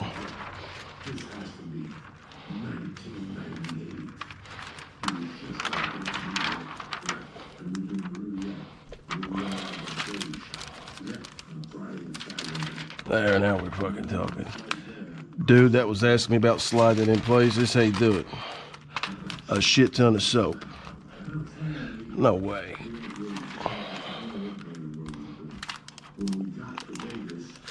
No, what is the deal, dude? Why is it? I think I just jinxed myself. Something's getting stuck in these corners, dude. It's something in these. I'm gonna have to start spraying at these corners more. There's something that's making it stick.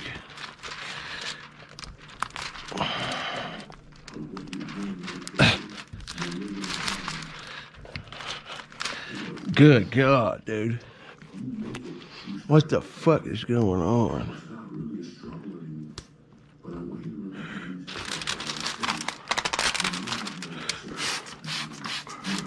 Must have not sprayed enough water in the fucking corner. That's crazy. I have no idea how that happened, dude. I drenched it. Maybe it's the seals that needed soap in them. Now this is all fucked up. Oh.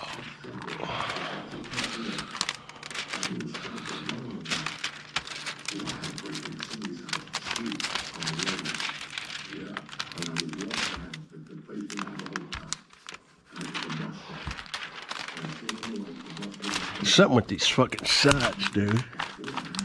God dang. Something's sticking on these fucking sides, dude. I must not be getting water in the side seals. It's gotta be it. It's gotta be. It's the only thing that makes sense. Because once it touches that fucking side, it's not moving. And these fucking seals. I'm gonna have to take the fucking squeegee, tri-edge, and then just open it up and soak it, dude. It's just, that's the only thing that makes sense. It's not so much here, it's just fucking corners. Like right in here. I don't like spraying on it too much because I'm afraid it's gonna agitate some of the fuzz that's on the felt seals. But it looks like this is I'm gonna have to fucking do. Oh shit, I was gonna take off an inch from this. Damn it. This is gonna be real fun tucking in this deep ass.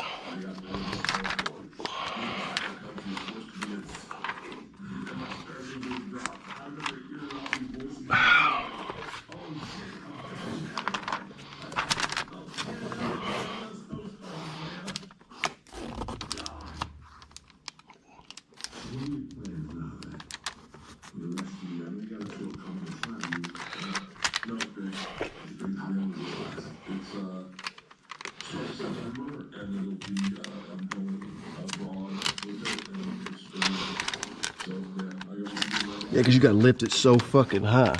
Let's see.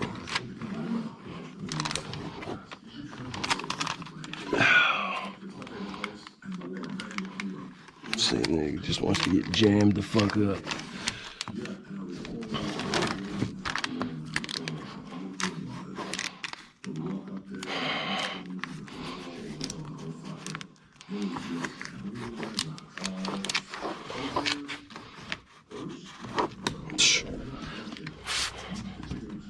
I think this pattern's just too big overall. I'm not making excuses. Some people blame it on everything but their technique, but something's not right with this fucking shit. Let's see. Creased it.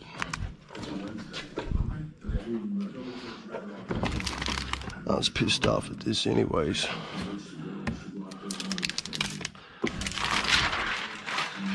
Is something catching in here? Nothing's catching. And they're deep as fuck. These are like an inch deep. I don't understand, dude.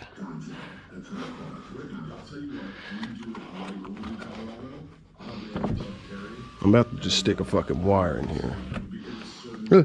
Let's see. What is the deal here?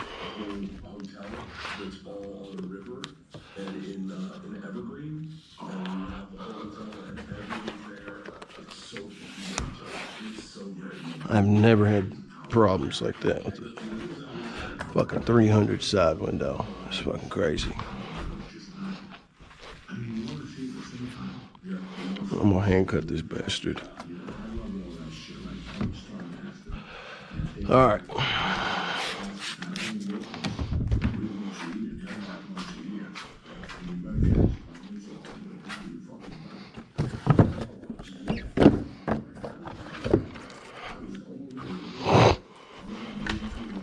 Get the front window on the other side. I think it was fine, but this shit was way too.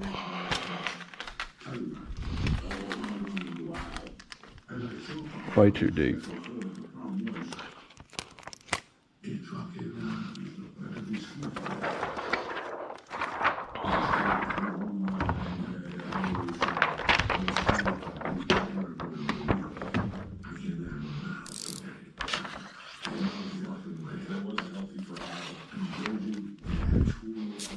All right.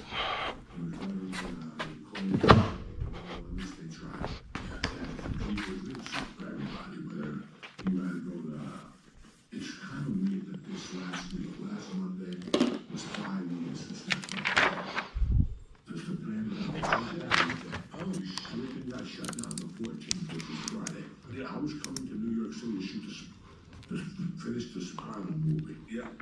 And I was gonna come in on Tuesday, do night, on Wednesday and Thursday, and then that weekend, I was gonna buy a house. That's what I did. So I was gonna drove the house and everything we needed, also the pandemic happened. And I couldn't come back. What the fuck? And I thought about coming back, but the guy spread COVID with the Jewish guy who went to Italy. And he came back to his neighborhood and everybody got it. So I'm like, listen, I'm not going very bad. I want to definitely get out. Like at that point, we gotta get the fuck out of here. I saw Latin Kings tattoo on there. I saw one by the school. Yeah. The school where our kids went to. I saw that. I just saw a lot of shit in there. They say that neighborhood is not good. Yeah. Everybody has to put fences up. And people just walk into your yard. That there's people. That was the all that straw where we're like, What the fuck is up with this shit, dude? Is it the angle? It must be fucking rusty or something, dude. He's passed out in front yard. He's overdosed. They came in, they gave him Narcan, and he woke up, and they took him to the hospital. It was like, yeah. And then that was, when we were redoing the house, man, that was getting scary too, because once you put a fucking porta potty in your front yard, you become a homeless fucking haven. Every homeless guy in the world took a shit in that front yard. We had to empty that porta potty like twice a week because the homeless guys would. I went pull up one time and there was a line in my guy was waiting to take a shit in my porta potty in my front yard, and I was like, all right, I'm fucking. What are you gonna do? Okay, what? Yeah, I'm gonna funny how everyone kept saying something's going on with those comedians. They're all leaving in a rush. Yeah, we'll find out in time. There was nothing going on. No. It was just time to go. If you were there, I think it was the right time for everyone. Yeah, it was the right time. It was right for me.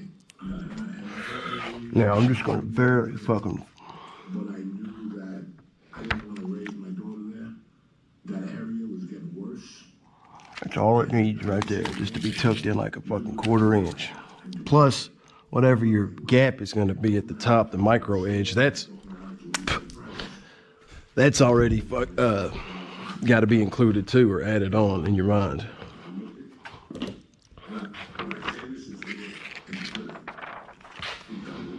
Get off of there.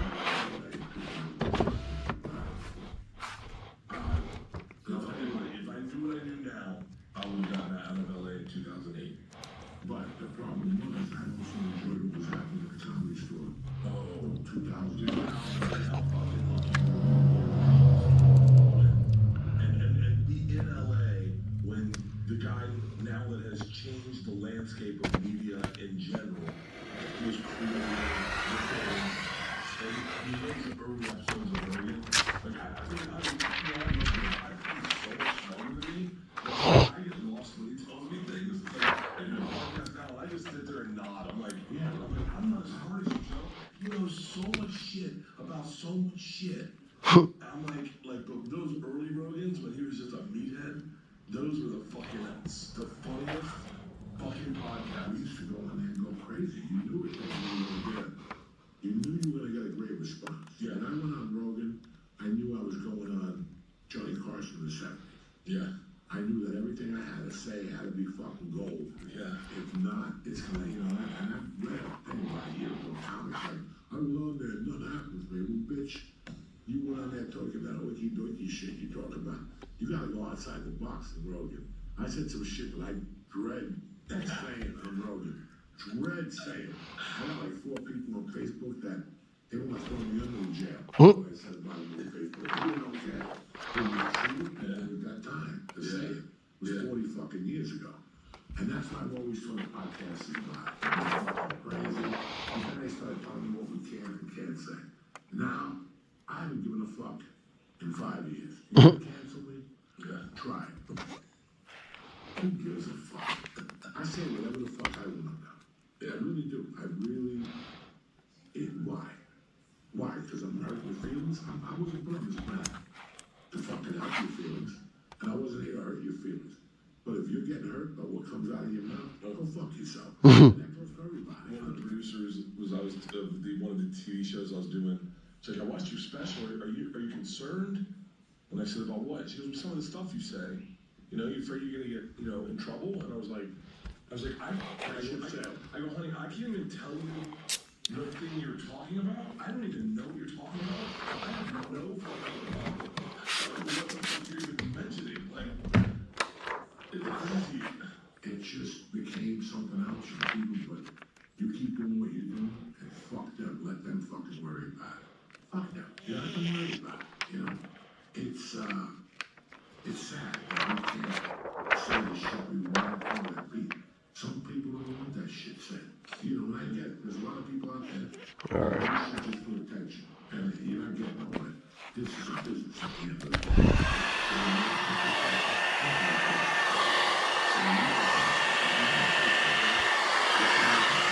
Try this shit again.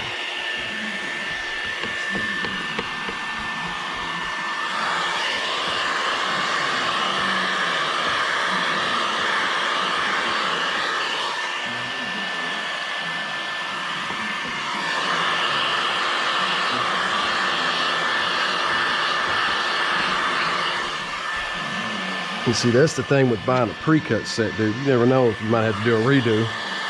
And pre-cut set only comes with one of each pattern, so if that happens, you're fucked. Even the most experienced like me. Fuck, did I really just say that? I didn't mean to say the most, but even experienced window tinters like me, sometimes you gotta do a fucking redo. Soap mixture could be off. Patterns could be abnormally fucking long. And you gotta redo it. And you're buying 2 pre-cut sets. And you fuck up again, 3. And you got like 5 extra patterns of shit you don't need. You can't just buy one single, as far as I know, you can't just buy one pattern. Maybe, but I think it's the whole car.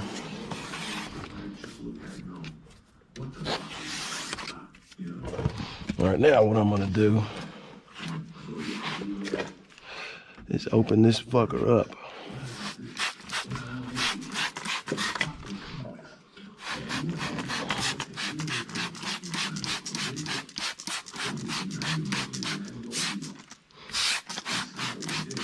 Just hoping that doesn't agitate any of the little fuzzies too much and cause them to get trapped between the glass and the film. I guess we'll fucking find out.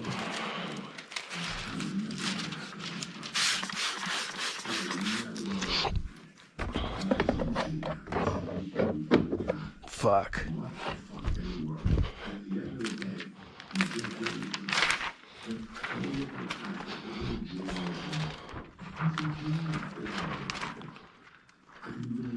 Let's see here.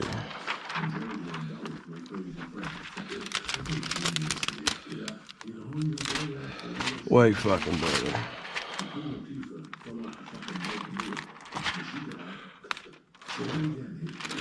They gave themselves too much tapping on the back.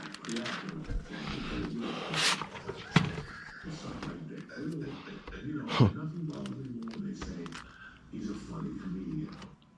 Again, I'm not putting him down. What's the guy's name that was married to the chick from Saturday Night Live, the blonde? But don't call him a comedian around me ever again. He's a comedic actor. That's a big difference. That's when there is a director and they say cut. Let's say that again. We don't want the director. We know how the director wants that. So everything is out of control when you say comedian. We also got to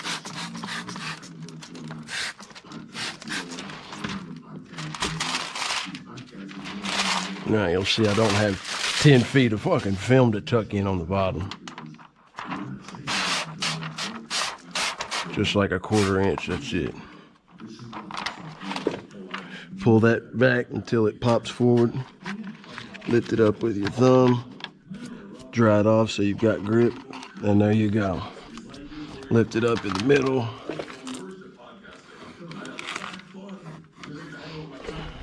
Now it's jammed up there, so you gotta fix this. Slide this over, lift it up. Try not to have it go in and out 5 fucking times. The first time it goes in should be the last time that it goes in.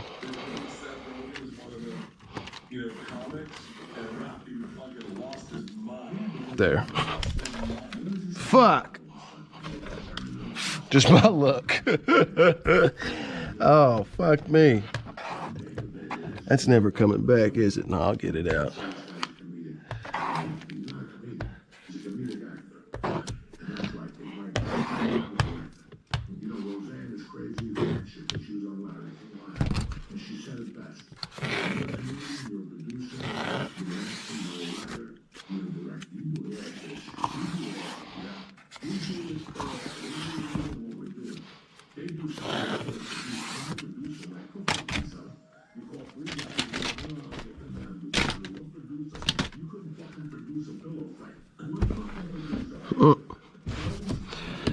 All right, one more window, and she's ready.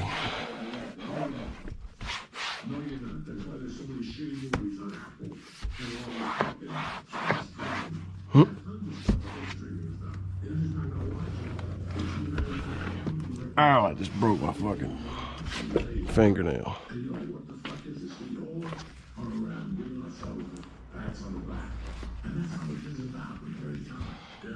That's it. I don't want it. Nobody wants to get nothing out of my life. Except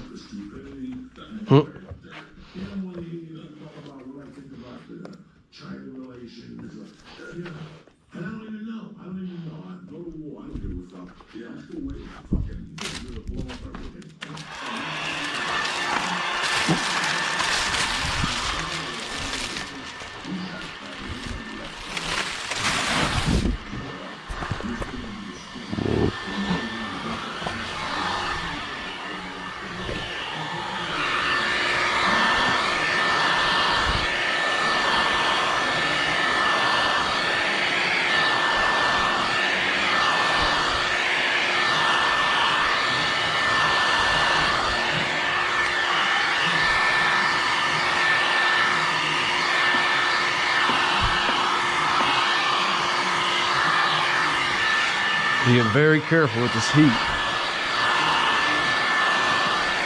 Because if you're not too careful, you're gonna fucking melt something.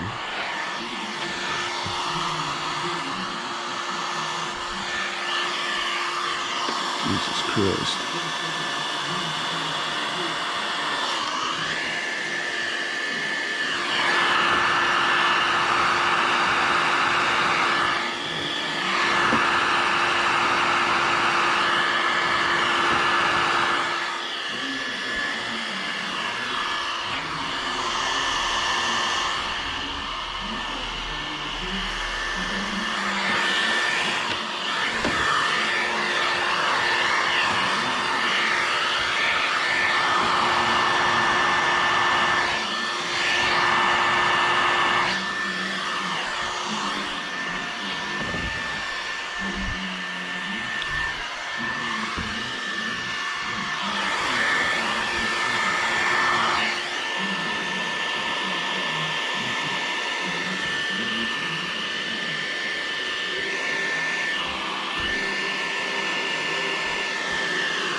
Do do do do do do do do do do.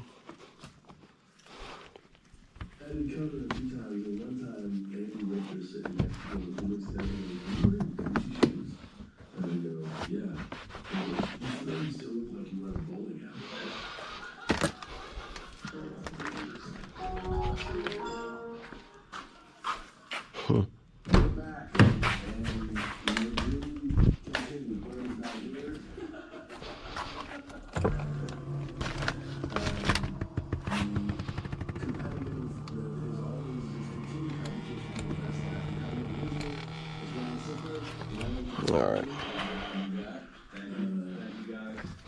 The last 2 times we've done these together, I've liked it that way.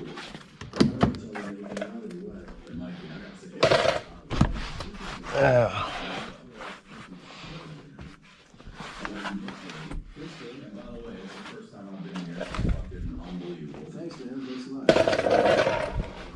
Yeah, stamp on this. Yeah, since I'm sitting there for birthday. What the hell, dude?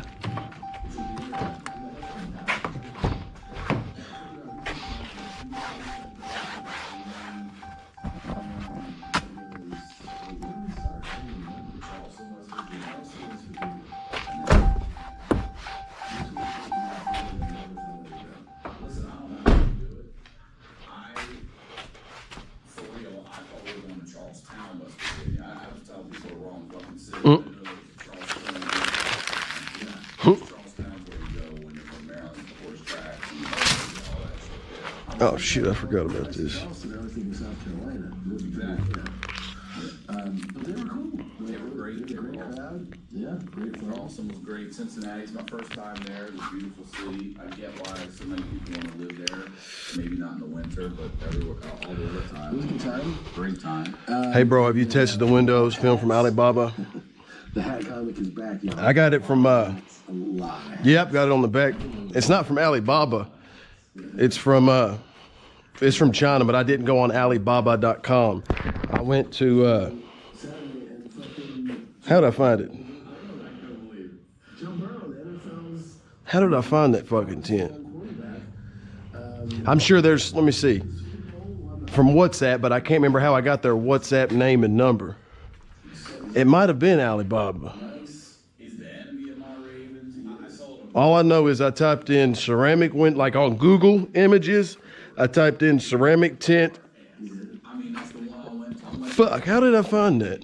Let me look real quick. Like Lamar left in the third quarter. But yeah, Fernando, PPF Pro Academy, it works fine for me. I mean, it's on my back window on my car. The IRR number is like 98. Now, I'm not putting it on customers' cars. You know what I'm saying? I'm going to give it a year and test out the longevity. But they told me it's got an 8 to 10 year warranty. You know what I'm saying? So this is what it looks like on my back window. It's 2 mil. Damn, the sun is beaming. And I think I did a pretty fucking good job on this back window too, man. This is their 2 mil ceramic tint, and it's like 98 IR. So of course on the outside it looks fine, but on the inside, you know what I mean, it looks fine too, dude. Clarity's good, doesn't look bubbly. It is a little bit thicker where it's 2 mil, but I mean, it looks fine to me. It went on fine, it shrank fine. Now it's not gonna shrink like a high-tech ceramic pro black, you know what I mean? And I've got it on this window too, I think. So like the clarity's there, it doesn't look hazy, it doesn't look fucking purple, or it does have like a bluish hue, but like so does most ceramic films. XPEL has a bluish hue. I think they're who else has a bluish hue? High-Tech's is like dark gray. But yeah, it's right here, dude. Their WhatsApp number is it might be in my video, I have to look. But this is it right here. It's like fraudulent 3M, right? So it's got the thing, but I got rid of the box and shit. So it's saying 97.7 IRR, 5.8 VLT, 100% UV rays. There's only like 275 bucks for a 60-inch by 100-foot roll. Blocks out like 98 IR. You can't beat it, dude. But their WhatsApp information is, where is it? I might have put it on the video, I'm not sure. Let me see. It's pretty rad, man. But could not have been a nicer kid. We hung out with Brandon Allen too. Maybe I did get it from Alibaba. I can't remember, dude. I think it was. It might have been. But I was talking to him through WhatsApp. You guys can have that. Let me look. And then he was like, great pie. Whipped up some shit. It was awesome. And then it was Columbus. Then we went to Columbus. Yeah. That's when I was already starting to break down. I could feel it. But those shows were, yeah, so it's... Yeah. Every show you take. Chicago fuck. was insane. How do I put this on here? Yeah, saying we did the arena, and this first time. How did I initially meet them? Let me scroll all the way up. Stand up in a suit, also. Yeah. Which felt better than I thought it would. And you murdered. Thanks, man. It's like you can go back and watch this. So it's plus 86 184 203 897 43. You're my mom's favorite. So that's their WhatsApp. Let me zoom this in. Let me see if you can see this. I gotta think I might have swayed. That's their WhatsApp info. So you can screenshot that. But yeah. So it's like what is it? I think like 175, 185, 190 a box. Then you got to pay for, no, it's 135 a box for 60 inch by 100 feet. But then you got to pay for shipping, right? So if you get like 2 or 3 boxes, it ends up being cheaper. You know what I'm saying, in the long run. But yeah, it's fine. But I'm not, like I said, the only way you'll know how long it really lasts is by giving it the test of time. So, but I'm not going to offer it as 3M film because it's not genuine, authentic 3M film. You know what I mean? So I'm just going to have them put it in their own brand box because I want to be honest to my clients. And if I only have maybe 1 out of 100 people ask me, what brand of film you use? Like there was a dude the other day asked me, well, I don't see on your website the brands of film you use. And I'm kind of like, I don't get that often. So it was kind of weird because most people don't ask me, but it's good that he did. It wasn't weird in a bad way. But I told him what brands I use, and he's like, I don't see it on your website. And I'm like, what the fuck? It's on the home page, dude. 10X. And I used to use Precision Window Films. I still got some of their films, but I don't really use them much anymore. Can't get a hold of them. But that's a whole nother story. But anyways, so I use 10X and High-Tech. I just got some High-Tech in the other day. I haven't made a video or anything like that about it. But I've got High-Tech IR 20% ceramic IR. So I think I'm gonna start using High-Tech only for ceramic, and then for Carbon Pure Max just because of the pricing. And they have benefits for both. So with high tech, you know, but like I like the quality of both films, but with 10X, like their ceramic numbers, the hour numbers aren't as high as high techs, right? So for like 345 bucks, you're getting like 90 or 88 IR for their ceramic IR, right? For their ceramic pro. Now, or no, is it? No, they're ceramic IR, not ceramic pro. So, and for the for the carbon film, you just can't beat the price of 10X. It's like 180. You can get, for less than 300 bucks, you can get a 24 inch by 100 foot and a 40 inch by 100 foot for under 300 bucks, right? Like it's 180 for a 40 inch by 100, and then it's like 108 for a 24 inch by 100. And I feel like their carbon film is comparable to high techs. I just don't think in terms of like, what is that?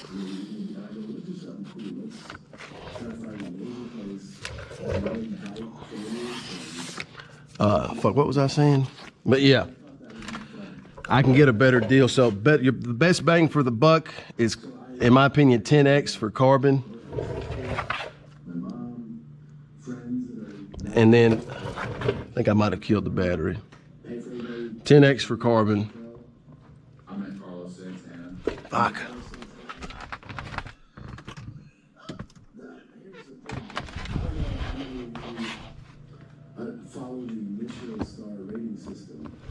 Yeah. I've had this shit on forever. But yeah, the film from China, and a lot of film is made in India, China, or the ingredients come there. So this whole stigma that all the film from DH-Gate or China is bullshit, I don't believe that, man. Because half the shit you buy on Amazon is from AliExpress anyways. Even those little headphones, dude. Or not the headphones, the microphone. I went on there and found them on there for like a fraction of the price. So anybody buying into it's just, I feel like a lot of those big companies, like for window tint, they use fear to keep you from getting a good fucking deal. They use fear to keep you buying from them. That's just my take on it. Like the Chinese told me that if there's an issue with the film, that they will handle it. Could they be lying? Yeah. But they know that the internet exists, and the window tinters all communicate with each other, and all it takes is one person to let the masses know, stay away from this person, and then they're fucked. So it makes more sense for them to be honest, I think, than for them to lie and sell you bullshit. I'm sure there's some sellers, but you gotta think, dude, how many companies are in the United States that sell window tint? Right? That goes with anything in life. There's companies that make shit quality materials, and there's companies that make good quality materials. Like how many different places in your city can you get a hamburger, right? You can go to Burger King, you can go to a sit-down restaurant. So I don't know. The comparison I'm trying to make is, I'm sure that not all the film from China is dog shit. I can't wrap my mind around that fact. It just doesn't make sense. So I testing it. It shrinks good, it handles good. It went on fine. So now the only thing to test is how long it lasts. So I'm gonna give it a year, and you know, paying 250 bucks for a film that a lot of places charge like $1,000 for a box is not bad. So like, for example, for a 60 inch by 100 foot roll of a 2 mil ceramic from GeoShield, you're paying like right at $1,000 bucks. Same with like High Tech, Lumar, Suntech, any of those brands, like you're spending over $1,000 bucks. So for 250, your profit margins are going to be a lot nicer. So you could buy like four 60 inch boxes by 100 feet for the same price that you would get one box of like Lumar IRX or some shit like that. And so I would just tell the Chinese, just put it, I might even have them make me, and you can, did you know you can actually get your own, and they even told me this, you can get your own labeled boxes, your custom boxes, if you buy like, I don't know, 50 boxes. So you're only gonna end up if you spend like $3 grand, you can get your own custom made boxes, right? With your own like little warranty cards and aftercare cards from China. They will do all that. See if Lumar will do, I don't know, bro. For $2 grand, you're only getting 2 boxes of film. Wait, is that right? 2 times, no, maybe it's 5 grand. I can't remember, but it's not that much. So I think they said if you bought like 25 or 50 boxes, you can get your own custom labeled box with your own logo and all that shit. And it'll come with little warranty cards, I think, with your logo and aftercare cards. So you get the fucking VIP treatment, dude. And that's what I would do. I would like to just have JC Tints film. That would be cool. And like I said, from their end, it doesn't make sense to sell you dog shit, dude. Because if it ends up being dog shit, you know, you're gonna have a bunch of redos and you're never gonna order from them again. And you're gonna tell everybody, don't order from this specific place. So I honestly think that Occam's razor is applied to this situation. The most simplest answer is usually the right one. Their film is actually good. And they make good film, because if it was dog shit, dude, why would, I mean, I've seen videos, they've showed me videos and pictures of boxes up to the ceiling of their, you know, film. And they, you know, of course they put it in Lumar boxes, 3M boxes, because people here in the United States want to, you know, lie and act like they're selling $1,000 box film. So they're able to, instead of just being honest, right? Instead of being honest, they want to lie and, you know, act like they're selling $1,000 box film so they can only have, you know, $20 in a car that they're selling a tint job for $1,000 instead of having $100 in that car, you know, because of greed. But, you know, there's no way to really know as the consumer if a tint shop is being honest. Now, like there's a company down the road called Black Diamond Window Tint, and they use Lumar, but you can see them on you can see on Lumar's website that they're an authorized dealer, so you know that they're legit. But, you know, at the end of the day, Lumar, the performance is, you know, the same as Hi-Tech, GeoShield. How do I know that? Because I've used Suntech, which is essentially Lumar, and besides that, even if there are some little small differences, it's still Eastman. And on top of all that, I know how to read, and I'm part of window tint Facebook groups, and I've read posts where people have used Lumar and used Suntech, and I've listened to and read their experiences. And plus, look at all the different fucking, and that's not even all the brands of film I've used. I've got 7 different brands here right now, right? I've used other brands that I just don't have at this shop, at other places I've worked. I worked at Win Auto. He liked Scorpion, and I worked with Exact Tinting, and he liked Suntech. That's what he uses. So, and I've used Max Pro. He's told me about Max Pro. So what I'm starting to understand is you're really paying for a name, dude. While the big companies are, and most of this shit, like a lot of the window tint is from the company called Gearware, which is made in India. And I'm not going to tell you how I know it, but Ceramic Pro Black is the same thing as one of GeoShield's films. That's why they had to call it black. I'm not sure if that's common knowledge or what, but, you know, a lot of all these film companies are the same shit. While they're sitting back laughing, we're arguing about this film's better than that film, when a lot of it's really the same fucking shit, right? Like, for example, Flex Film is the same fucking thing as Tint Club, dude. Like, their website looks identical. Like, during the holiday season, they had the same little message at the top. So that makes you think, why the fuck would anyone spend more money on Flex Film if it's the same thing as Tint Club? That makes no sense to me, right? Like if it's the same thing, just in a different box, why would you pay $1 more? But there's just ignorant people out there in the world, and that blows my fucking mind. Like I don't know if that's common knowledge or not, or if they're like trying to hide it or not. I don't know, and I don't really fucking care. It's just amusing to me. Like Helios, we all know Helios is basically the same thing as GeoShield, right? Like, that's cool. I don't know why they do that. It makes no sense to spend all that money for a separate brand that is the same fucking thing. I don't know. Just to have something, it's not even different when you know it's the same. It's crazy to me. Like if I took this Nike shoe and put an Adidas logo on it, but everything's the same, and the price is cheaper, all because of a fucking logo, dude? Are you serious?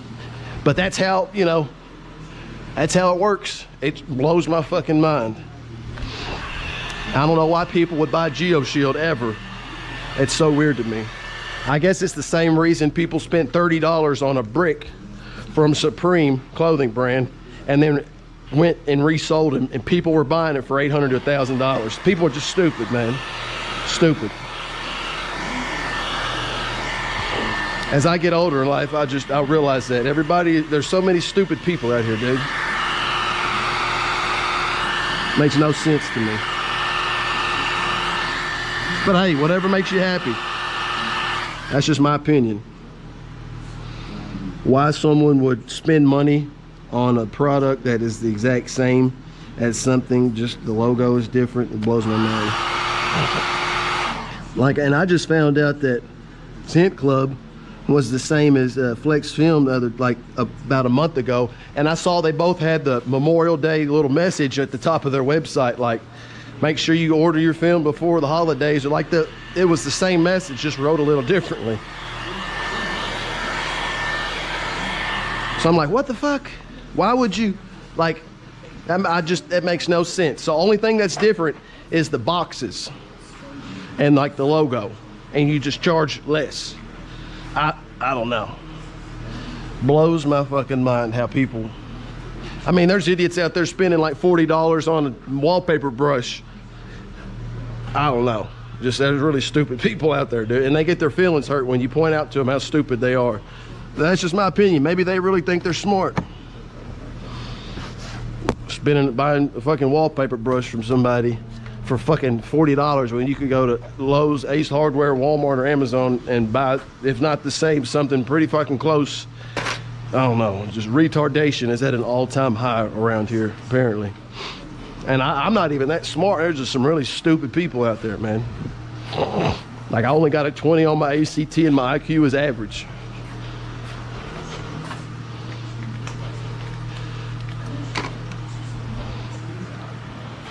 I mean, I may do some stupid shit every now and then, right? But there's no way in fuck. I'm spending $40, even if I was a millionaire. There's no way in fuck I'm spending $40 on a wallpaper brush, right? Or I'm gonna spend an extra $100 on a box of film knowing that it's the same as this other brand. It's retarded. All right, this is ready.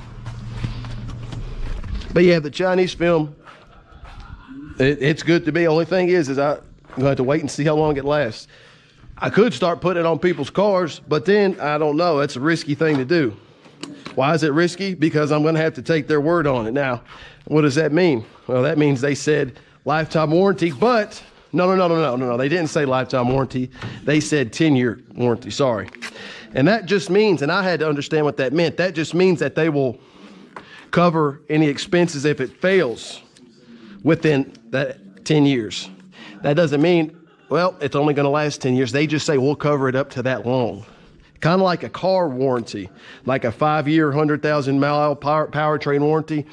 That doesn't mean that the car is only gonna last 5 fucking years. And I didn't understand that. So they just say your warranty's covered up to that long. Your engine should not blow up, or transmission or rear end for 5 years. After 5 years, you're not covered. That's what it means. And I kind of had like a duh moment to myself. Like, But I've heard that some companies that offer a lifetime warranty, they try to fuck you when you try to turn it in. I've heard that Flex Film did that to somebody. I'm not going to put any names out there, but if I really wanted to, if anybody presses me on it, I'll be happy to.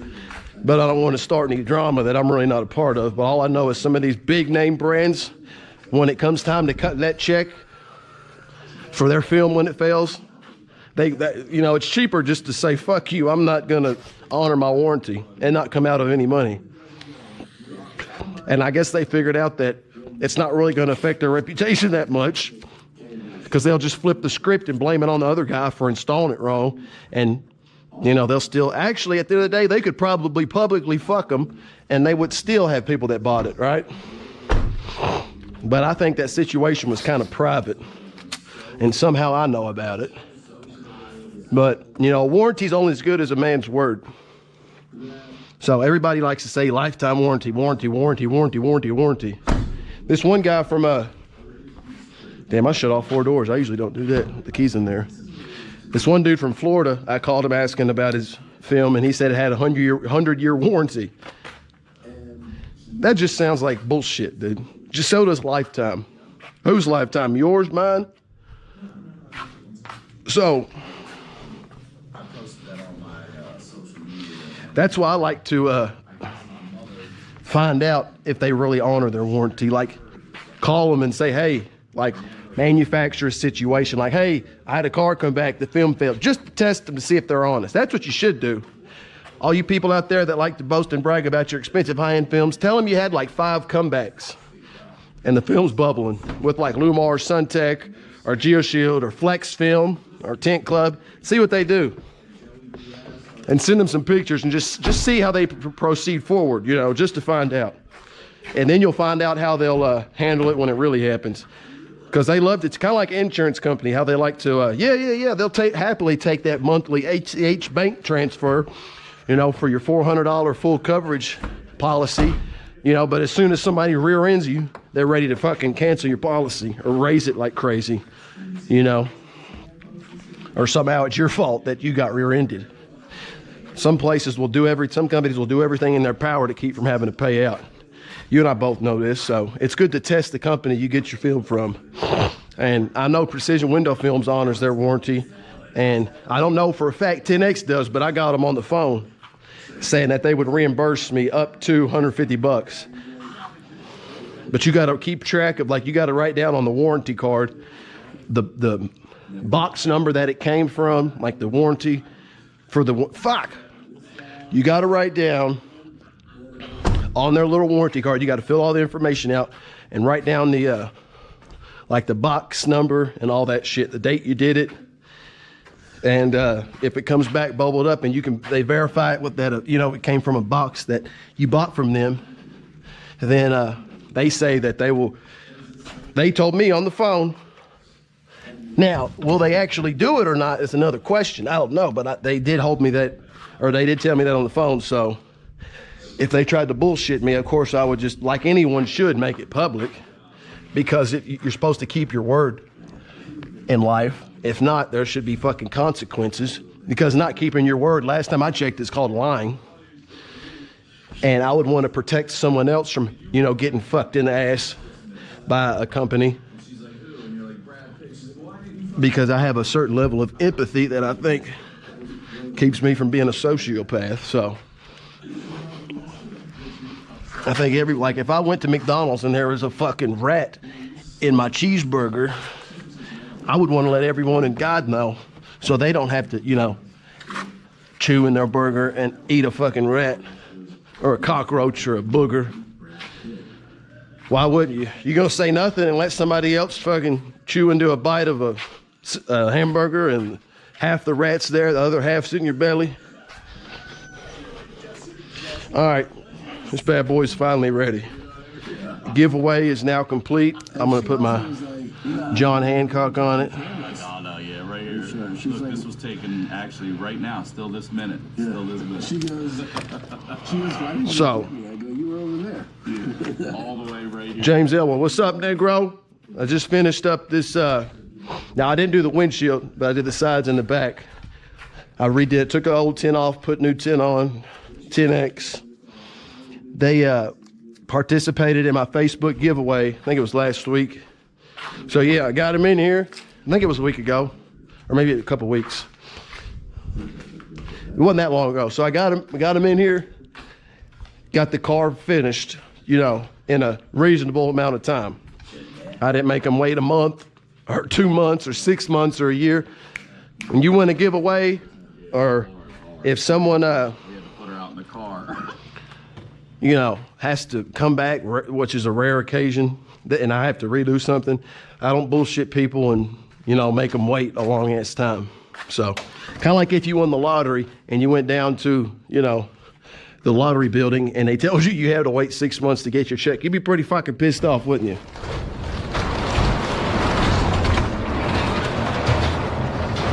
Like if you get that scratch off and it says winner, winner, chicken dinner, you're ready to spend that money right now. You don't want to have to wait. So people that win my giveaways, and I need to get the police officer, what's his name? I need to get him in here soon too. I haven't done that yet. Officer, I think it's officer number 9. I hit him at Tyler Grant. Yeah, I hit him up on Facebook. I found his Facebook, but I'm not sure if he wrote me back yet. But I need to get Mr. Tyler Grant in here soon and tint his personal vehicle. Well, this is JC Tint signing out. Anybody that watched this, I appreciate it. And I want to thank the gentleman here for participating in my giveaway. I believe it's for his lady. This is her vehicle. So it's looking good, looking really good. No more, the tint was like blurry from looking at it through the inside. It was failing, it was curling up at the bottom. And so, got it together. Double, triple, quadruple, quintuple, check everything.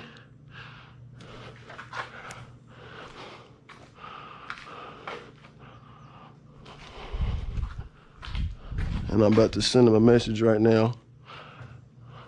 Tell him it's ready to rock, ready to roll.